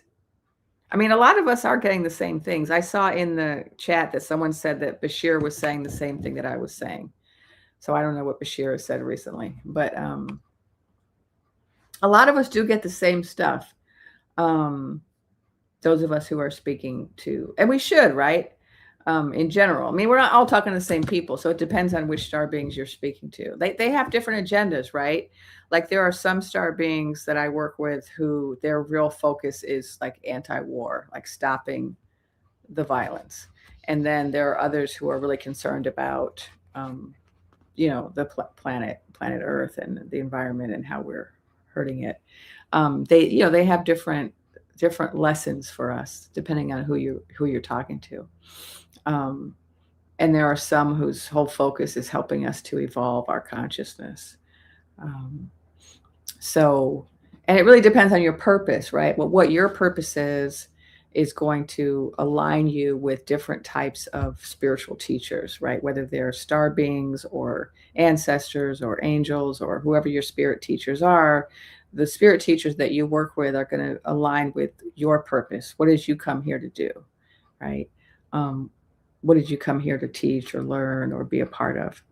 And so that's why different psychics and different mediums and channelers are going to focus on different things. And oh yeah, ETs. I was going to talk a little bit more about my experience with star beings, because earlier when I was talking to the star beings, they started showing me different images from my life, and they're like, "Why don't you share this with people? That would help." So I started. I have had memories of experiences with star beings or ETs or aliens, whatever you want to call them, since I was a small child. But for much of my life, when I was younger, I was afraid of them. And so I had kind of more scary abduction type ideas about aliens. And when I got to a certain age where I was developing my channeling gifts, I started to work directly with a lot of different beings. And I specifically asked to speak to the people that I remembered taking me up in spaceships when I was a kid, because I remembered it being very scary. And I wanted to know why. Because when I got older, I became aware that a lot of star beings were here to help us. They weren't here to harm us. And so I was trying to reconcile, like, why are there all these abduction memories that people have that are scary? And yet there are other people who are like, oh, the star beings are here to help us. And so I had to get some clarity on that. And one of the things I was told was that there are different types of ETs, and that some of them are kind of like scientists, kind of like us, where they view us as kind of an inferior, kind of a primitive life form. And in the same way that we kind of will take animals and put them in a lab and run experiments on them and not think about how it impacts the animal because we don't think that they have the same consciousness, that there were some ETs like that would like pick us up off the earth and run tests on us. And they didn't realize that for us, that could be scary. Um, like if you strip somebody naked, humans are really uncomfortable, a lot of us naked, right? At that, especially if you're a woman, because we live in a rape culture, right? Being naked and having strangers touch you, right? It's terrifying. And they didn't understand that about us, that would be scary for us, that we wouldn't want that. They were just like, well, we're just collecting data. We're just scientists collecting data. No harm, no foul. We returned them back to their home. We just had them on the ship for a minute, collect some data, and then we put them back. Kind of what we do with wildlife, right? Let's grab that deer and put a tag in their ear and run some tests on them, and then we'll put them back in their wildlife tip, right? Like what? No harm, right? Well, do we know that? How do we know? What does a deer feel about that?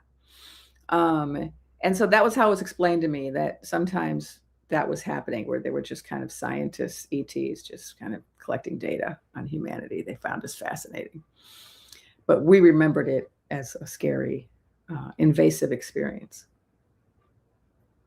And what I was told was that era had ended, that we had entered a new era with regard to how beings from other star systems are interacting with Earth, and that we're not having, you're not hearing a lot of those stories anymore, because there's been a shift in kind of the permissions around who can come to planet Earth and who can, mess with humans. So that was one thing I was told. Another thing I was told was that we have sovereignty over our bodies, and this is our planet. So we can always tell them that we don't want to go. So if you ever find yourself in a situation where you feel like you're going to be abducted by a ET, and you're scared, you can just say very forcefully in your mind, telepathically. You can say it out loud too, but you don't need to. You just say it in your mind very loudly. No, I don't consent. I don't consent. I don't want to go. I'm not going. You can't do, like, you have to just very forcefully say this. And, when they told me that, I was like, oh, I didn't know that was an option, because no one ever told me. And I was a little dubious too. I was like, they're more powerful than me. How am I going to be able to stop them? Well, shortly after I was told that, this was about, 20 years ago. I was living in the country. They always come and get you in the country. Some dark country road, right? And I was living on the edge of the woods. And shortly after this was explained to me by one of my star being teachers, I got to test it out, because one night someone showed up. There were all these lights, and I could hear like the spaceship or whatever. And then I felt them trying to pull me up. And I just did what they said. I just started saying very loudly in my head over and over, no, no, no, no, no, I'm not going. And it took a few minutes, because they paralyzed me. That sleep paralysis. I had sleep paralysis, and that's always the precursor to them taking you. It's like they paralyze you to make you easier to transport. And so I was paralyzed, and then I was just thinking very clearly, no, I don't consent. I don't consent. I don't consent. And then they left. So I tested it out. So you don't have to be afraid, because you can always just say no. But also there's been a big decline in those types of star beings coming around our planet. That research, isn't ongoing.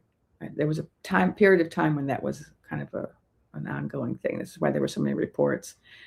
And so now what you see a lot more of are people reporting having spiritual experiences with ETs, where they're actually getting knowledge or revelations or experiencing love or assistance in some way.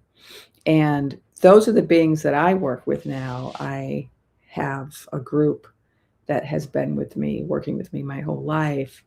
And what they told me is that, I'm a star seed and that they helped bring me here to planet Earth to do work that's of benefit to the planet, and that they all have a vested interest in my success.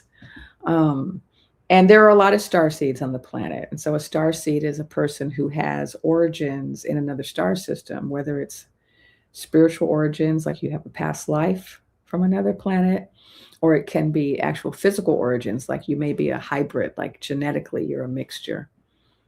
But regardless of what kind of a star seed you are, most star seeds who are here to assist in shifting the consciousness of the planet. Like, we're here to do good work. We're here to help. And we've been sent, by these star beings who are very heavily invested in the growth of humanity. And so that's my connection to star beings. And for much of my career as a healer and as a teacher of healing arts and psychic development, for much of it, I never talked about star beings because there's such an attitude out there. There used to be, maybe not as much now, but there was such an attitude that I also had, was that people who talked about aliens were crazy. And I don't want to be crazy. So it was something I didn't talk about. And I only started talking about it in the last few years when my guide started saying, oh no, now is the time for star seeds to come out of the closet and to start talking about star seeds and start talking about how, we're all connected. These different star systems are all connected to planet Earth, and they're interested in our well-being, and they want to help us. And so I think of star beings as part of the cast of characters that I work with. So I have lots of guides, discarnate beings that give me messages and information and guidance and healing that I then pass on to other people. And some of them are star beings. Some of them are ancestors. Some of them are angels. Some of them are just what I call spirit teachers. They work in other realms. But the star beings are just a certain group of guides that I have, and that many of us have. But I did find that for me to really fully get clarity on my relationship to star beings, I had to overcome that fear. And one of the things they told me in early days when I was trying to get some understanding of why I had so much fear of aliens, they said that it's kind of like a human instinct, that we naturally are afraid of alien bodies that are, bodies that are really different from ours. Like, we have this kind of built-in fear, but we can override it. And they also used to make fun. They're really funny sometimes. And they said, oh, look at you humans. You're so caught up in minute differences, right? Like, we're so caught up in, oh, this person's skin color is slightly different from this color, or this person's eye shape is a little bit different. Their hair is curlier than that person. That person has breasts and the other one doesn't have breasts, right? This person has this genitalia, right? Like, as humans, they were laughing at us, saying we're so obsessed with these minute differences between our bodies that we find it really challenging to deal with alien species because they're so unlike us. And we're so focused as a species on difference.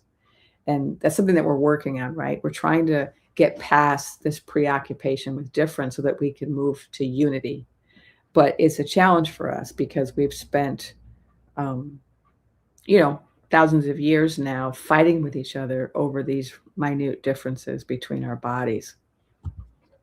And that's why we have some of this kind of problem with aliens. They're so different. They're just beings like us.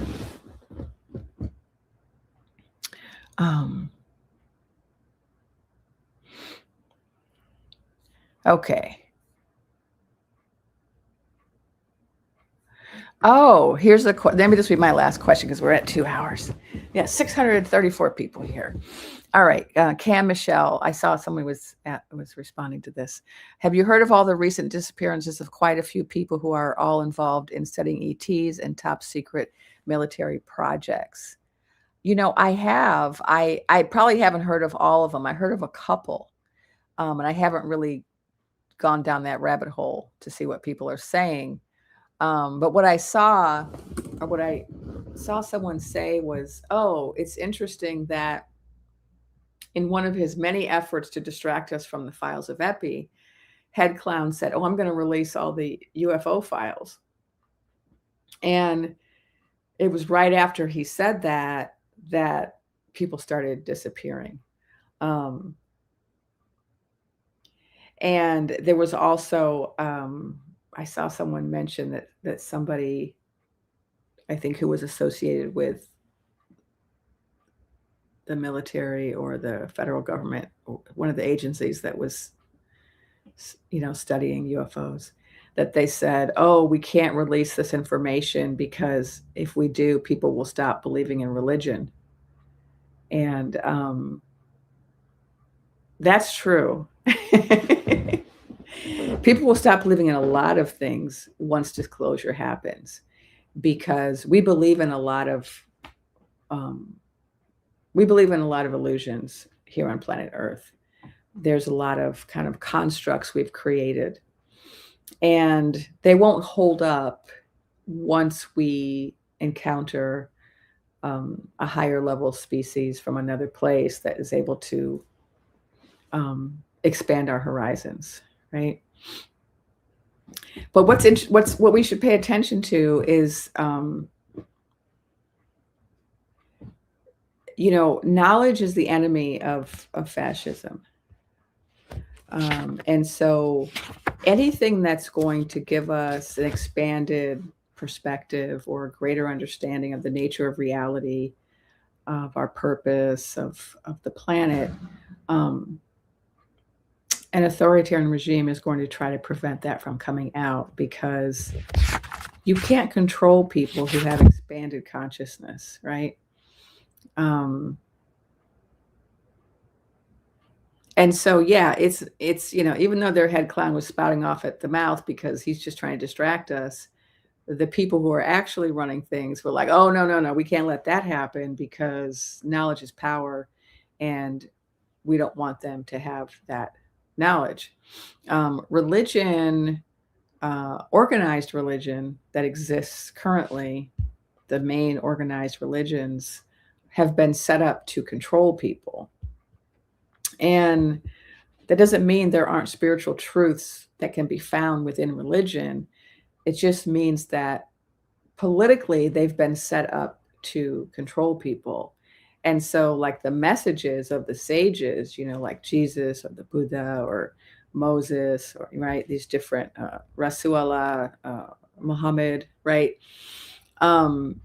These were prophets that had messages that were spiritually valuable, but then they got turned into political structures, right?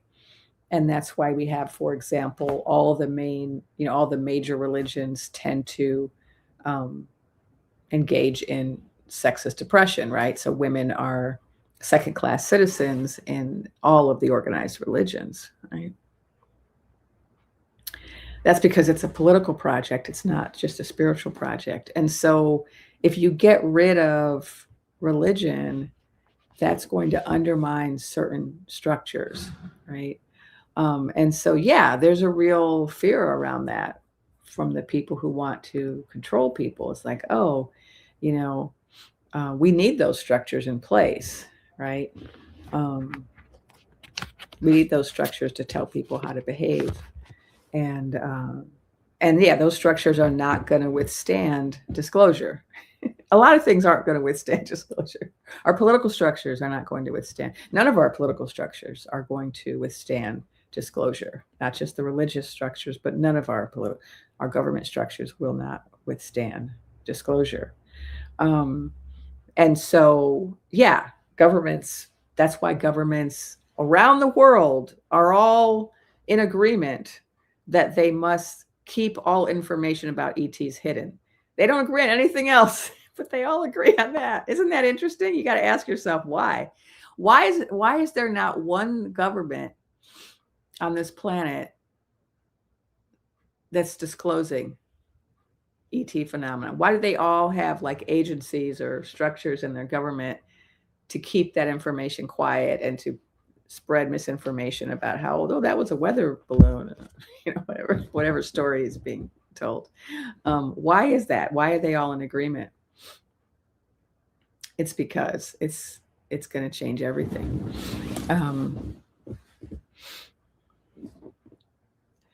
Oh, someone's asking about the painting.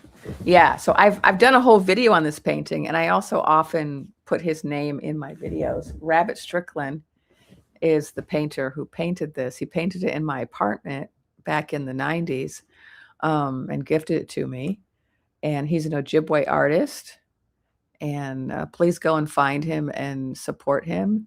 I have been trying to find, I've put links in my video. I have a video about the painting where I have links in there where you can go and support him.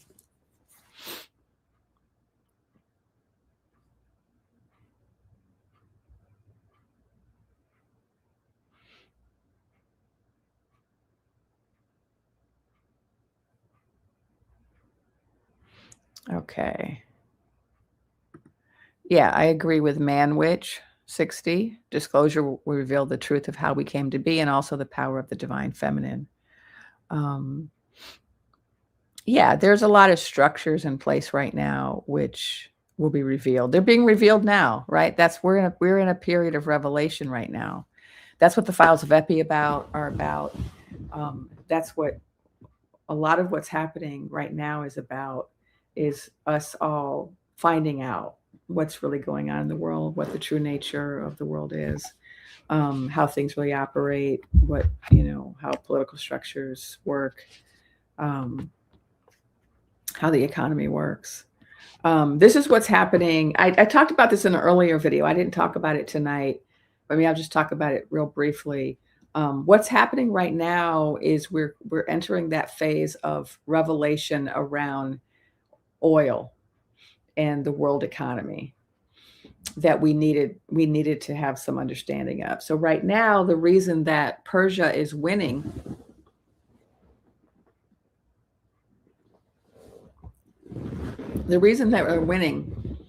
is because of their control of energy production. And that's the ultimate trump card, and they have it.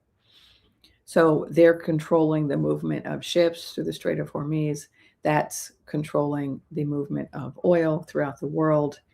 And that's not only important to energy, which we're all dependent on for our Wi-Fi and our electricity and our cars, but also our financial system is built on oil. And so one of the things that Persia is doing, and one of the things that Venezuela was doing, and also Nigeria, which is why the circus went after these three countries, is they were trying to shift global power by refusing to sell their oil in US dollars and instead to sell it in some other currency, like yuan, from Chinese yuan. If that happens, if oil starts being sold in other currency, that's going to have a big impact on not only our currency, but our status in the world. And so right now we're at this stage of revelation where we're getting some revelation about how the global economy works with regard to energy and the destruction of the planet, right, through energy resource production and mining, right? And this is a part of what we have to figure out, right? Just like we had to learn about the global bad traffic through the files of Epi, we also need to know about how our use of energy and how our control of energy and how it's connected to money, how that operates. We need to learn that. So that's what we're learning right now through this war. And this is what we have to keep reminding ourselves every time something happens and we want to, our first knee-jerk reaction is, oh, this is a terrible thing happening. Oh, how horrible. We have to always step back and ask ourselves, okay, what's the bigger picture? Why is this happening? Right? Yeah, no one wants to be at war. Nobody wanted this to happen. Nobody wants people losing their lives over there. But there is a purpose to it. There is a bigger purpose, and that bigger purpose is revelation so that we can wake up. People are waking up to the reality of what our role is in energy production, what our role is in the global economy. We just found out, I think it was yesterday, there was a report that said the US Treasury is insolvent, that we are like bankrupt. Now, I haven't delved deep into that, so I don't know exactly what that means. It doesn't sound good. But we're all going to find out, right? We're all going to learn things that we didn't know. Like, how does our economy work? What does insolvency mean for a country? How was our country able to take trillions of dollars? How was trillions of dollars able to be taken out of our country and given to the head clown? Like, how was he able to take that money and put it in an offshore account? Like, how was Starboy able to take money out of all of our agencies and you do something like how does that work? How does money even work in the government, right? We're learning all that right now, right? And that's a part of our waking up. That's a part of our becoming more conscious, is that we have to start becoming more aware of the role we actually play in things and how we're, to the extent to which we're all complicit. Because you could be complicit in something and not know it. But once you know it, then you're responsible for that complicity, right? So that's what's happening to all of us. Like, we all have seen, like, the files of Epi came out. Only small 10% of them came out. But even that 10% told us enough for us now to all know the true nature of trafficking in the world and how it's directly linked to our country and our economy and our leaders, right? We now know that. So from this point on, we can't say we don't know that. We didn't know that a few months ago. We didn't know that. Some people knew that, but most of us, I know I didn't know. I mean, I was told that by my guides, but I was hoping they were wrong. Now we know it's true, right? There's no going back from that, right? Like, once you know certain things, then you have to change. You got to change your behavior. You have to say, okay, now that I know this, I got to behave differently. So that's what's happening with this war. And it started with Gaza, right? It started with, and there's Gen Z's contribution right there. So let's go back to that question about Gen Z. I keep coming back to it. Gen Z was really instrumental in, raising the alarm about the Pali people.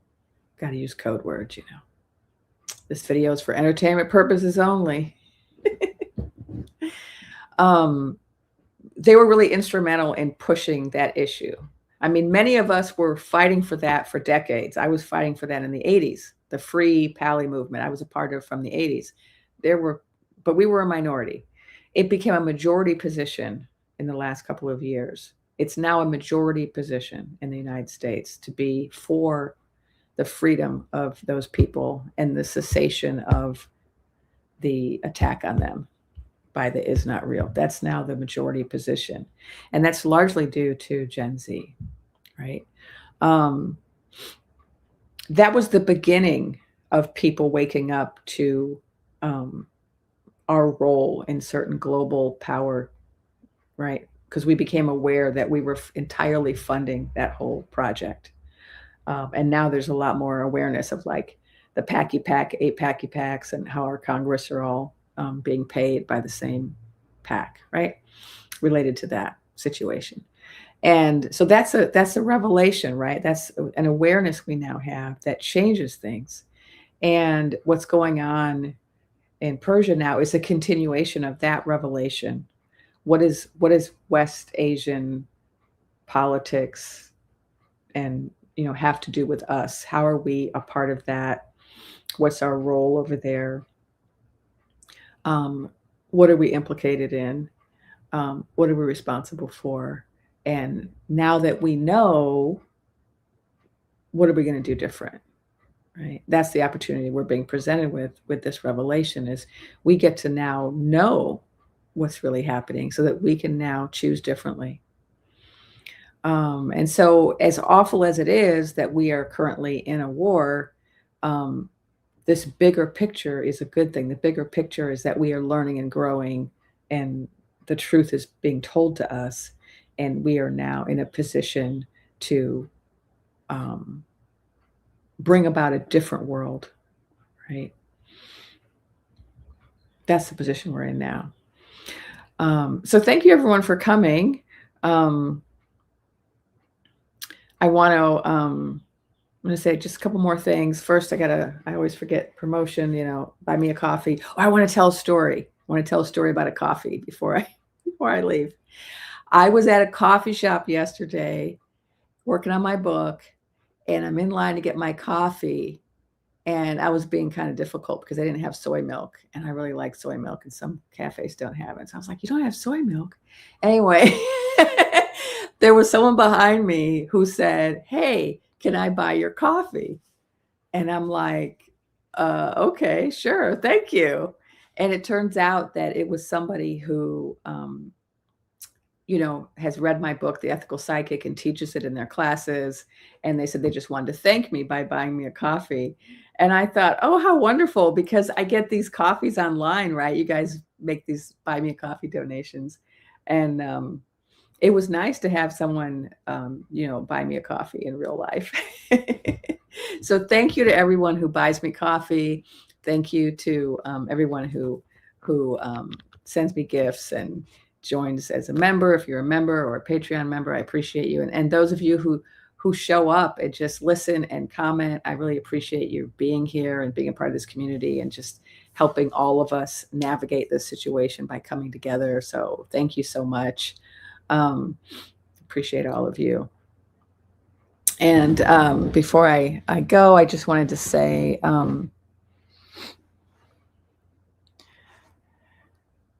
I just want to remind people of No Kings on Saturday. Please find one near you. They're everywhere. There's over 3,000 official dance parties in the United States. There's dance parties in other countries as well. You can go to nokings.org or indivisible.org, I think, and find the one near you. They're in little towns, little villages. They're everywhere. Go and find your people. And